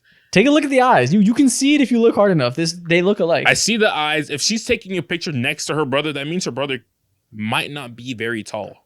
Because if her brother's in the NBA and she's tall too, most likely she's a WNBA player. She is not a WNBA player. Maybe she's wearing heels. Yeah, she might be in heels. For some reason, I feel the only thing that I'm getting is like maybe James Harden's sister. Nah, That's a good guess. That's it's super not James close. Harden, but I see it in the eyes though. But that's not James Harden. This is Kyrie Irving's sister. Wow, this is Kyrie Irving's sister. How did you get that one so fast? Tapped in, you know what I'm saying? I said Donovan don't have a life. I was talking about myself. I study family trees. This is Kyrie Irving's LeBron sister. got a You new can definitely cousin. see it. Okay, yeah. You can I definitely see see the resemblance. Yeah. It's there. It's Okay, Whole- 3 for 3. Whole family got good teeth, man. Facts. Look at him. there. Okay, next one. Whose brother is this? Man, if We that see is, it in a mile away. if that's not Blake Griffin's brother, whatever, I don't know who that is. This looks like you drew Blake Griffin by memory. Yeah. This is his brother. They play Yeah, together. that looks like his, Crazy. that looks like his That's evil brother, crazy. bro. That's literally the evil brother, evil version That's of Blake, his bro. Wario. God, yes. His Waluigi. Damn near Pinky in the Brain type vibes, bro. Oh my look so goodness. much They alike. have reverse numbers too. Yeah. This is Ah, such a cute. cartoon character, bro. That's adorable. Oh, this is hilarious. Oh, shit. Okay, so far you guys are undefeated. Next one. Whose brother is this? Oh, see, that picture's not HD. I don't know. Yeah, this is tough. This is tough. This is a biracial. Looks like a whole lot of everything. A whole lot of everything. Yeah. He's a We Are the World person. Yeah, like real ambiguous type shit. This is that he looks like the average human in like He is the United 2050. States. Exactly. Is this like Michael Porter Jr.'s brother? It's not. That's not a Porter Jr. Okay, if it's not a Porter, oh shit, it's not a Porter. Damn. Wow, I'm trying to. I'm I need to always look at I'm teams. trying to look at like the eyes and the eyebrows. I'm not getting it. I don't see it. I don't know. This It's- one doesn't look quite as much alike. He's a big guy. I know his brother's a big guy. okay. He's either Is- like a big, is this he's either somehow, like a like- wing or a center. Well, okay. Oh wait, is this Trey Lyle's brother? Fuck no. Shit. bro. I see the resemblance though. I see why you said that. Yeah. I was gonna guess one of like the Jones brothers, but they all look exactly alike. So I don't think Facts. it's not him. I'm Listen, I in might hell. be This is cooked a- on this one. This is Oh, a I got you great guys role finally. player. I stumped you. I Wait. might be cooked. I think I'm cooked too. Damn it! This This some is good role Devin player. Booker's brother. Oh hell no! Oh no, I was What never the gonna get hell? I would They never get that barely in a look million alike. years. His name is But look Melvin. at the top of the head. His name is Look Melvin. at the right? haircut. Oh no, never mind. I don't know That's- his name. That's not I his mean, name. so Look at his haircut. Look at the top of his head. You can kind of see it. that. Good job. They go to the same barber. Like I don't Exactly. know. Yeah, I would never get this. I would- I got one. I wasn't gonna Get get, fucked. Okay. Whose brother is this? that. That's Hannibal Buress's brother. That's crazy. I have no idea who this dude is, bro. Who the hell? Who? Mecca Okafor? okay. I don't know. The fuck? The hell is His this brother. guy? His brother is clearly tall though, because you could see his brother like leaning in. You did the body language analysis with the green lines. Yeah, exactly. His brother is clearly a beta male. I have no idea, bro. I have gonna guess- zero clue. I'm I'm gonna guess literal. Dwight Howard. I'll say it's not Dwight Howard. This one is not hard. This one is not hard at all. Or we're gonna be upset if we don't get it. I would be. Wow. Yeah, I'm cooked. Well, then I'm upset. Yeah. This is Michael Jordan's brother. Okay. Their mom got some questions to answer. What's Okay, going on good. here? Jesus That's Christ. Next ridiculous. player. That's ridiculous. Next What's player. going on Jesus here? Christ. Whose sister is this? That's crazy. I don't know. Pepperdine. Where is Pepperdine? Former player. I don't know. Is JaVale McGee's sister? I don't know. No, this is not JaVale McGee. Shout out to JaVale McGee though. His mom was in the WNBA. I know, but that's not helping us right now because we have not. we have this hooper on the screen. I have no idea. We started off hot. I think I'm getting colder and colder as we go along. You are. You This guys is fell someone's off. sister. This is tough. Washed. This is tough. Why? Someone's sister. System player. Is it like Scotty Barnes' sister or something? No, it's not. That's a good guess. God damn. That's not a bad guess. Yeah, that's a great guess. Whew. I have no idea. I might be cooked. This is Paul George's sister. What's your name? Oh, see, Georgina okay, or so something? she looks more like Pauliana. like Paul there than in the picture. Yeah. Okay, Yeah. She's a former basketball player. okay, I can see it now. Okay. Oh, okay, not bad, not bad. 3 in a row, 3 L's in a row. Tough. Whose brother is this? Last one. Ah! Oh my God. What's he doing over here?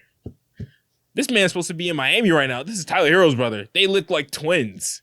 Really? That was that easy? Twins. This is Tyler Hero's brother playing currently for South Carolina. Yeah, nah. Good job. Twins. We need. Yeah, we no needed- idea, Gamecock. Donovan? We need. Nah, not really. We needed a winning record.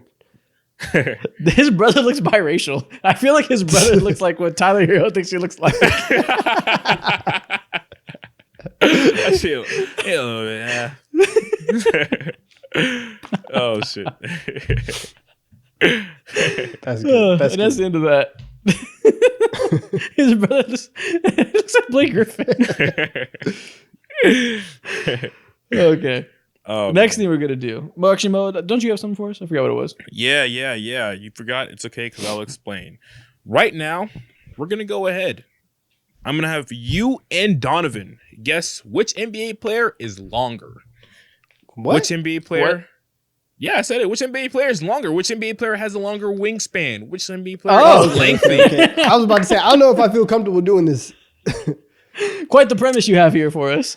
Listen, man, this is a very interesting topic. We've went ahead and guessed NBA players by multiple things, but this time I'm gonna have 2 NBA players, and I want you to tell me which one is longer. Simple as that. Wingspan wise. Okay. Fair enough. I know a lot about length. Okay, I bet you do.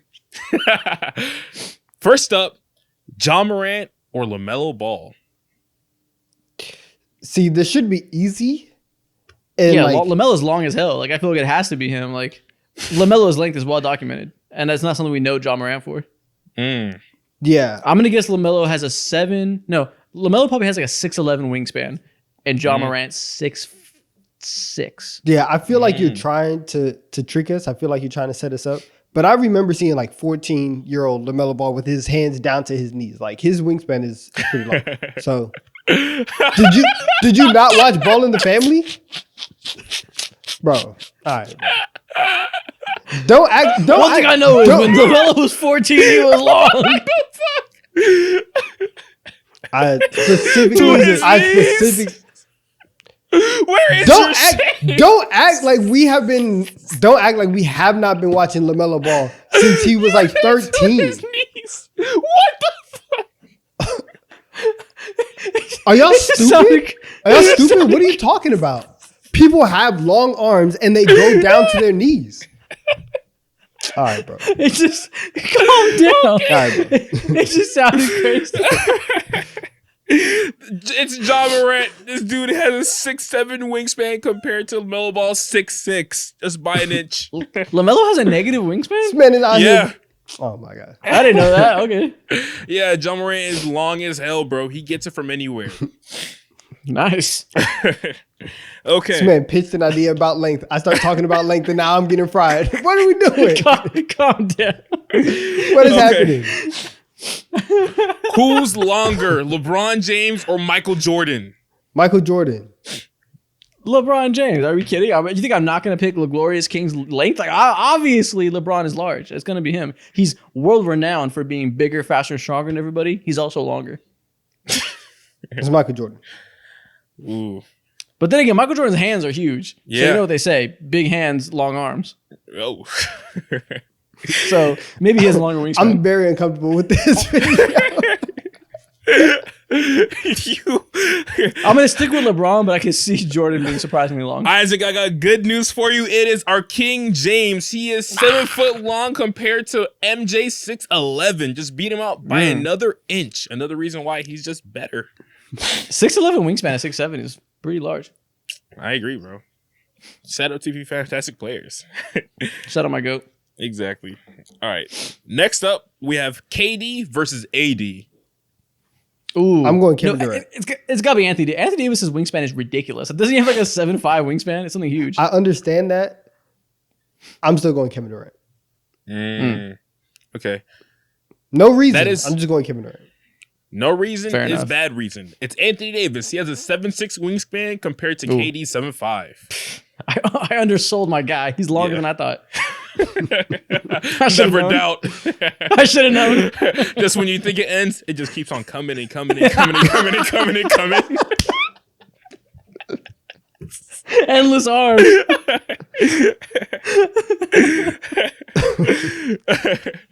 All right.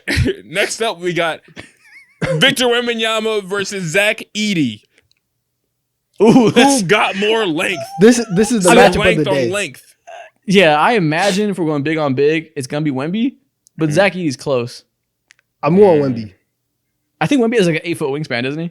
You're correct. It's Wemby. He has an 8-foot wingspan compared to Zach Edey's 10. He's not 10, my bad. He's 7'10" and 3/4. God damn. 10-foot wingspan is. Yeah, 10 is. that would be wild. He would be an Slender alien. man. Literally. Yeah. All right. Next up, we got Desmond Bane versus Steph Curry. It's not Desmond Bane. It just can't It's be. never Desmond Bane. It just can't be Can't Desmond Bane. A statistical impossibility. I'll have to go Steph Curry. I as well will co-sign. You both are wrong. Damn. Desmond Bane has a wingspan of 6'4". Steph Curry has a wingspan of 6'4" too. They're exactly the same. Now you know what? I was still right. It wasn't Desmond Bane. He did not win. I stand on that. I love it. You love it. I love it. All right. Next up, we got Kawhi versus Draymond Green. See, same thing. Draymond has a huge wingspan. Yeah, But Kawhi also has a massive wingspan, and his hands are also massive as well. I'm going with Kawhi. Yeah, we gotta start with the big hands like that. You know, I bet his big hands extend his reach enough that makes him beat Draymond Green. that is a great assumption because it is Kawhi Leonard. He has a 7'3" wingspan compared to Draymond 7'1". That's insane. Or length. Yeah. 7'3" wingspan, bro. Isaac, length, man. I'm proud of you, bro. I He thought can I be in was in both nowhere. rooms at the same time. It's crazy. What the fuck? Okay. He can use the restroom while he fucking flips pancakes. Like he can be in multiple rooms. Next up, we got Zion Williamson versus Russell Westbrook. Ooh, see, Zion doesn't have a huge wingspan, but Yeah. this is a sneaky one. Does Russ have a big wingspan? I'm going Russ. Russ is typically a bigger point guard. Zion's a little bit shorter than you think. He's only like 6'6", realistic. I'm still gonna go Zion, but I bet it's close. I'm going Brody. Give me Russell Westbrook. Zion. Oh, Isaac, you are on a roll. It is Zion Williamson. He has a 6'10" wingspan compared to Westbrook's 6'8". Russ is yeah, look not at a bad guess, though. Not a bad guess. Typically, Zion Williamson is known for his girth, but he's also extremely long. Isaac, you know too much. He's a wide guy. He's thick, but he's also has the length. Isaac has too much intellect right now. When it comes to length, you are on question watch soon. Okay, next up, we got Giannis versus Magic Johnson. Is it not this feels like a easily trick Giannis? question. It has to be Giannis, like easily. But then again, they measured Magic Johnson's wingspan when like 1975. So maybe those measurements are ridiculous. They say- maybe they're like fucking 7'9". I don't know. Does Magic Johnson have an 8-foot wingspan? 8 foot? No, he does not. I'm gonna go Giannis realistically, but maybe those stat keepers back then were lying on Magic. Hey, maybe they weren't, bro. Maybe they weren't. So you going Magic? I'm going Giannis. We're going Giannis. I'm going Giannis. Giannis. Okay. You are wrong according to the metrics. It's Magic Johnson. He has a 7'4" wingspan compared to Giannis at 7'3". I don't believe that shit for a second. That's such a lie. Magic Johnson 7'4" You know what? wingspan? You know what happened? They probably ran out of tape in 1979, and they were like, "Yeah, it's about another 2 inches on there."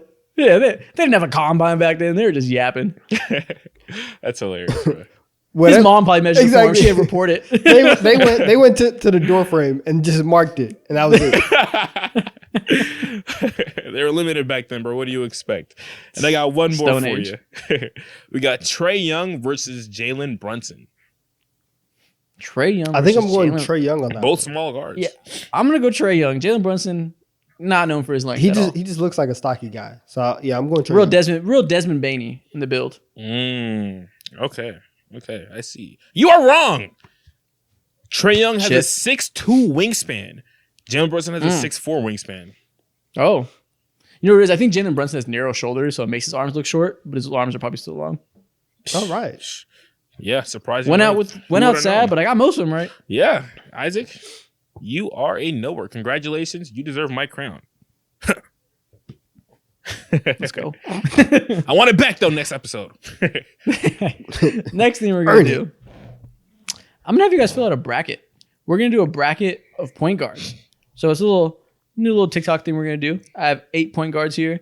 And yeah, we're just going to put them into a bracket and see who wins. It's all randomized. So I wasn't able to decide who gets matched up first, make it fair. Completely random. Okay, cool. Let's do this. And this shit does not want to work. Okay, so we're just going to, for some reason I can't control it, but we'll just say it out loud. Okay. L software to this website. I know, shitty website. So 8 point guards in a bracket, random seating. First up, we got Luka Doncic versus De'Aaron Fox. I'm sorry, De'Aaron. You have made strides in your game over the years, but Luka clears you in 4. It's a clean sweep. You said too many words. Luka wins. LaMelo Ball versus Jamal Murray. 2 years ago, Jamal would have got it. Right now, I'm giving LaMelo Ball the crown. But it's taking Their 6 trend games. lines are going in opposite direction. 6 games, though. 6 games. I guarantee you it's going to be like this 50 games in. Give me LaMelo Ball. If you can guarantee me LaMelo actually plays 50 games, then we're going LaMelo Ball pretty easily. Okay. Trae Young versus Ja Morant. See, this is like a 7-game series here. This is actually good. hard. This is good. This is tough. I'm going to go Ja, but I don't feel great. You know what? I feel good about Ja being better, but the margin is small. I think I'm going to lean towards Trae. Donovan, you're Of the course. deciding factor. No, whatever. Well, you know exactly how this is going to go. I'm going with Ja Morant. Oh, So, my God. Yeah, you know we're going to jump your ass, so it's fine. Of course. It's not fair. Trae just mollywopped his team last night. I'm destined to lose in this outcome. Trae. Yeah. Darius Garland or Cade Cunningham? Ooh, this is close. Actually. Makes me No, think. it's not. Actually, give me Darius Garland. Cade's had a great season so far. I don't know. understand. It's not. Give me Darius Garland. You should know if you see Darius Garland on the list, I'm going to pick him, even if it's not even the right answer. I'm going to pick Garland every time. You're picking Garland too? Cade, Yes. I'm sorry. You should know I'm not objective about Darius Garland. He's going on to the finals. Cade, I tried to go to finals. I tried to go for war for you, Cade, but simply I've been outmatched. Luka versus LaMelo Ball. Luka. It's Luka. He's bashing Too many through words. this. Luka wins. Bashing through this. Ja Morant versus Darius Garland. Ja versus Darius. It's Ja. Why are we saying for? You Come on set now. Darius Put your Garland love up for Darius down. for It's failure. Ja. You set Darius I know you up guys are for both failure. going to pick Ja, so I'll just say I'm picking Darius just because I want to. The glaze is outrageous. We have to go Ja Morant. We have to go Ja Morant. Ja Morant, welcome to the finals. Luka Doncic or Ja Morant grand finals. Give What are me we Ja. doing here? Up, too many words. Luka Doncic wins. Ooh, he said, "Give me Ja." Should I try and say Ja too? Give me Ja. You should fuck off. How about that? I can't do it with a straight face. I have to do a Luka. Nah, I'll take Luka. Luka Doncic, you are the winner of the random point guard bracket. It's not. I wish even Luka close. wasn't even on this one. I should have taken him off. I don't know. It was truly random. I did it like 8 random starting point guards. Should have took Luka off and put somebody else that could have been interesting. Yeah. Everybody else would have been in the comments. So what about Luka? What about Luka? Yeah, facts. That would have been great for engagement. Okay, Damn let's it. into that. Last thing we're gonna do. I think it's the last thing. I'm gonna show you guys 2 NBA players, and you guys can tell me which one's career you'd rather have.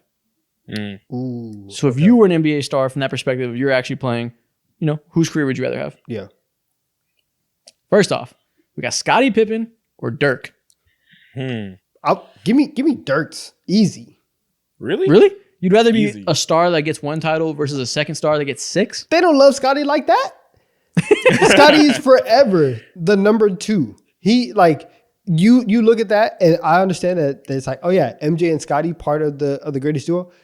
That is Michael Jordan at the top. Give me Dirk. Yeah. Give me a franchise legend. I still get MVPs. I still get a championship. I'm still respected as, one of the greatest players of all time. People say I won the hardest ring of all time. I'm going Dirk. You know how much free Ladies? Texas barbecue Dirk gets for life? Oh my gosh. That's better than 5 more rings to me. He Ladies never has and to pay at gentlemen, that HEB. That is the male ego at its finest. Give me Scottie Pippen. Well, actually, hold on. Who made more money? Who made more money? Who made Who more do you money? think? Probably Dirk. Never mind. I'm reverting back. I'm a man about his bucks. Give me Dirk Nowitzki. Just made more money. So I'm no better than the average man. Yeah, exactly. I am the average man at its finest. Okay. Chris Bosh or Joel Embiid? I'm good. I tell you every single week, you put Joel up, and I tell you, I'm not picking him. I'm going with Chris Bosh. So you'd rather be a guy who played on a really important team, a guy who could win next to other stars on a great team, or someone who is an MVP and like is the guy but unlucky? I have all-star appearances. I have all NBA Joel appearances. does too. I have championships, and I still have my dignity. And I'm going with Chris Bosh. I'm picking Joel Embiid. I'd rather be one of the pound for pound best players I've ever seen. I understand he's unlucky. That sucks. It would suck to deal with that mental turmoil of always being injured. I'd rather be Joel. I'd rather be that dominant. Exactly. Chris Bosh does not have the opportunity or ability to talk about how he was one of the 3 baddest dudes in the entire planet like Joel Embiid does. Joel Embiid will be telling stories for decades, bro, about how he was mollywhopping guys like Jokic, guys like Winning Johnson chips is times cool. and all 9 that. times out of 10, I want to be an MVP. I think that would be pretty fun. Exactly. Joel Embiid is the professional version of like, yeah, man, like I would have got that scholarship, but I blew out my knee, So it's like I don't want to be remembered as like, oh yeah, he was great, but like we talk about Joel Embiid's career right now. It's like, yeah, he has all that, but he never did it whenever. It's constant ridicule, and I don't want he that. didn't You say win that an now, MVP, you know what it is? It's ridiculed in the moment, but in decades go on, people look back at it fondly. All these guys that you say, which could have been, should have been, if they didn't get hurt, you've never been like, Grant Hill was soft. Like, he was unlucky. That's how Joel's going to be remembered in 20 years, too. Yeah, exactly. Just story of just tragedy. You don't. I'd rather First of be all, that tragic story. you don't know how I feel about Grant Hill. We've never had a conversation about Grant Hill. You don't know if I hate Grant. All right, man. He said, I actually got hella smoke for Brandon Roy. TBH. Exactly. Okay, next one. Andrew Wiggins or Cat? Who's won the breakup? Andrew Wiggins. Why, so you got a chip? He has a title. Yes. And So one great year of Wiggins is better than, a bunch of good years of Cat? All NBA Cat, All Star Cat, Andrew Wiggins is also number game 1 Cat? seed Cat. Andrew Wiggins has also made an All-Star team. Ooh, and he was an all-star starter. I forgot. The K-pop fans got his back. 1 All Star. Congratulations. I'll pick Andrew Wiggins because I want the power of K-pop Twitter behind me. I believe if K-pop Twitter was bent to my will, I would accomplish anything. Also, Shit, I've had- Andrew Wiggins did less work and still got a bag. That's true. Listen, you said if you have the power of K-pop, you can accomplish anything. If I have the power of Jordan Woods by my corner, I can accomplish even more. Give me Cat. Next player. Jimmy Butler or Derrick Rose? This Who won this breakup? is tough. You're a dummy, man. I have no idea. Okay, I mean, do you want to be loved in the city like that? Yeah, but Jimmy Butler did more. How for much a does long Harold's Chicken mean to you? That's what I need to know. Now, Derrick Rose is a local legend forever. He can go anywhere in Chicago and be revered. Does Miami love Jimmy like that? Does he have that type of hometown connection? I don't think so. Definitely not. I don't think Definitely so. not. If Jimmy won a ring, it would be easy, but he didn't win a ring. So would you rather get really close to winning a ring or have like an iconic year that was always remembered? Well, Yeah, you give me also D-Rose. said, yeah, I'll take D-Rose. You also said 9 times out of 10, you're taking the MVP. So I'll take that. This is the 1 out of 10 times, and maybe you don't because it was so quick. It felt flash in the pan. It was quick, but it lasted so long. You want to talk about you don't want to be the guy that's like, oh, if my knee didn't blow out, that's fucking Derrick Rose. It happened. Literally Derrick Rose. It happened so early. It happened before modern medicine. It's crazy. Before modern medicine, like we were in the The Stone Age of 1920s. 2012. Listen, Derrick Rose tore his ACL, and we were like, oh man, it was over. And then Adrian Peterson enlightened us and showed us that it's possible. And then after that, people came back. The power of PEDs. Okay, next one. Dwight Howard or Kyrie Irving? Nobody likes Dwight Howard. I'm taking Kyrie Irving. Dwight Dwight Howard's Howard's left done off all nothing. 75. Clearly, people don't like either of them. Dwight Howard's No, done nothing people to like- be unliked, though. No. The media does not like Kyrie. People like Kyrie Irving. You are the media. I'm just a regular guy. You know what I'm saying? You know. No, I'd rather be Kyrie. I respect Dwight so much, but Kyrie is going to be lionized like he was God's gift to dribbling over the next 2 decades. People are going to look back on him as such a because he legend of the was. game, You don't no even matter what he did, understand. actually. He literally was. Yeah, like he's the most skilled player of all time title is going to be on him forever, no matter what. Exactly. He's the next step in the pound for pound basketball player. You might have to go Kyrie. Yeah, he will have Allen Iverson's legacy and Allen Iverson's glazing. He will age amazingly. Dwight Howard, on the other hand, will be forgotten, sadly. Probably, and that sucks because Dwight Howard was amazing. Yeah. Dwight Howard showed up lonely, solo to the party that they threw in the hotel lobby at the bubble. Like that's his legacy. I'm going Kyrie Irving. The other day I saw people having conversations between Dwight Howard and Rudy Gobert. I'm like, what has this world come to? Holy shit. That was just one dumb tweet. That was one idiot. Some idiot was like, oh, his peak isn't even better than Gobert's, and nobody ratioed him. That is insane. Dummy. Yeah, fuck out of here. Next one, Klay Thompson or Reggie Miller? The sharpshooter that was part of a great team or the one who got to lead his own team? Give me Clay. I'll take Klay. If Reggie got a ring, yeah, I might take him, but sadly he doesn't. So I'll go Klay. If Klay gets another ring with the Dallas Mavericks, his legacy is gonna look even sweeter. Even though he's not, if he can show I don't need guy, Steph, that'd be pretty cool. Yeah, if he gets another ring without Steph and a whole new system, whole new play style, whoo, yeah, give me Klay. Yeah, I love fan fiction. Yeah, you may not need Steph. You need Luka Doncic though. You need a top 3 player in the world. I close my eyes. You need somebody, goddamn it. Exactly. It is Klay Thompson. You're not winning the chip. Last one. I don't even know if it's the last one actually. Giannis or Kevin Garnett? You want to be the guy that stayed there and won for his team, or the one who eventually had to bounce to win a championship? Man, see, it's not even looked upon like that though. Don't disrespect KG like that. No, I just mean like, your team failed you and eventually moved on and you worked like not in a derogatory way. I mean, you know me. You know I'm taking Kevin Garnett. Yeah. Really? Yeah. Giannis is homegrown though. Giannis is better. He's one of the best development stories of all time. He Yeah. won one for Milwaukee. Back-to-back 2 defensive MVPs in player a of the row. year. DPOY. It's a pretty great career. I'm not saying it's a bad career. I'm saying I'd rather be Kevin Garnett though. Why? Because of aura? Yeah. 100%. What are you talking about? I can walk around and be Kevin Garnett. Like it's He's way cooler. You get to just be badass. he's cooler than Giannis. Yes. I get to scream and everybody will listen. Walk around just bashing your head against the wall and people like, man, yeah, he's so motivational. He's so different. That's pretty cool. You go into any room in the country and people just want to hear you scream. That's pretty cool, I guess. I'm going Kevin Garnett. All right, there you go. For likability. It's you.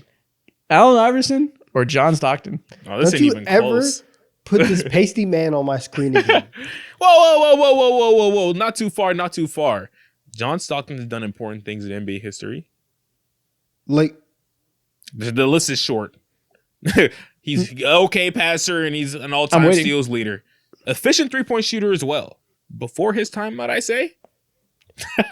once again, you have said too many words. This is Allen Iverson, and it's not a question. I think we should throw bricks at you. It's actually the answer. What happened to tomatoes? Hey, the answer. Buddy. Oh. We should throw tomatoes at him. That's the end of that. And speaking of pasty princes, I forgot. I have one more segment I want you guys to do. I'm going to keep count. I'm going to be the moderator. And I want you guys to see who can name the most white NBA players. Current all time? Yep. So all time. Okay, cool. So let me pull up an app where I can count clicks and tally for you guys. Let me see if I can add a second person. There we go. So we got this pulled up. You guys are going to go back and forth. Don't go too fast so I can keep up. You guys are going to keep naming white players until one of you guys, like stumbles and pauses and loses. Okay. See who can get the most. I'll start this off. So real simple. You got it. I'm going to count down 3, 2, 1. Mo goes first. You guys will start rattling off all the pasty princes you can think of. 3, 2, 1. Tyler Kolek. Ooh.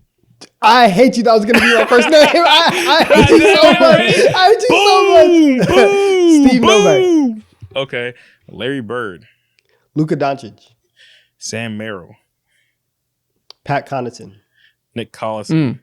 Garrison Matthews. Oh my god, I hate you so much because that was literally my pick. Stop stealing my Tyler role Hayes, players. Tyler Hero. Ooh, we're going Tyler for Tyler right now. Okay, TJ McConnell. Duncan Robinson. Okay, Luke Cornett. Jakob Poeltl. Does he count? Okay, I guess whatever. Is he? Yeah, he's white as hell. Oh, Okay, whatever. Kevin Come on, Love. keep moving.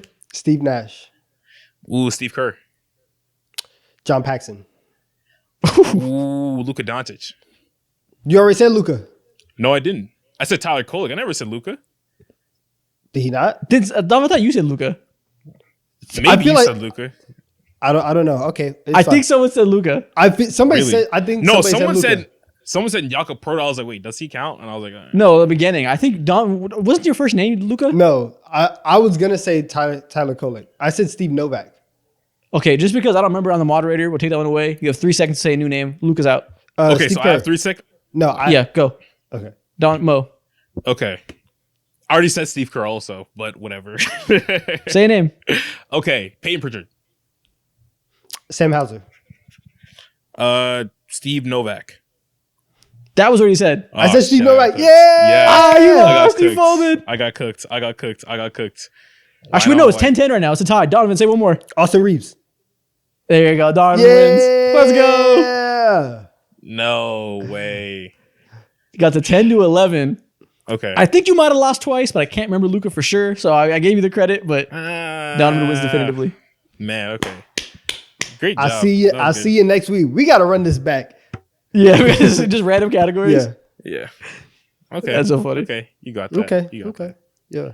And with that being said, that's the end of the white boy list. And that's the end of the episode. If people are still here, what should they comment, Mo? Length on length. Comment we're going big on big. Thank you. And we'll see y'all next week. Nasty guy.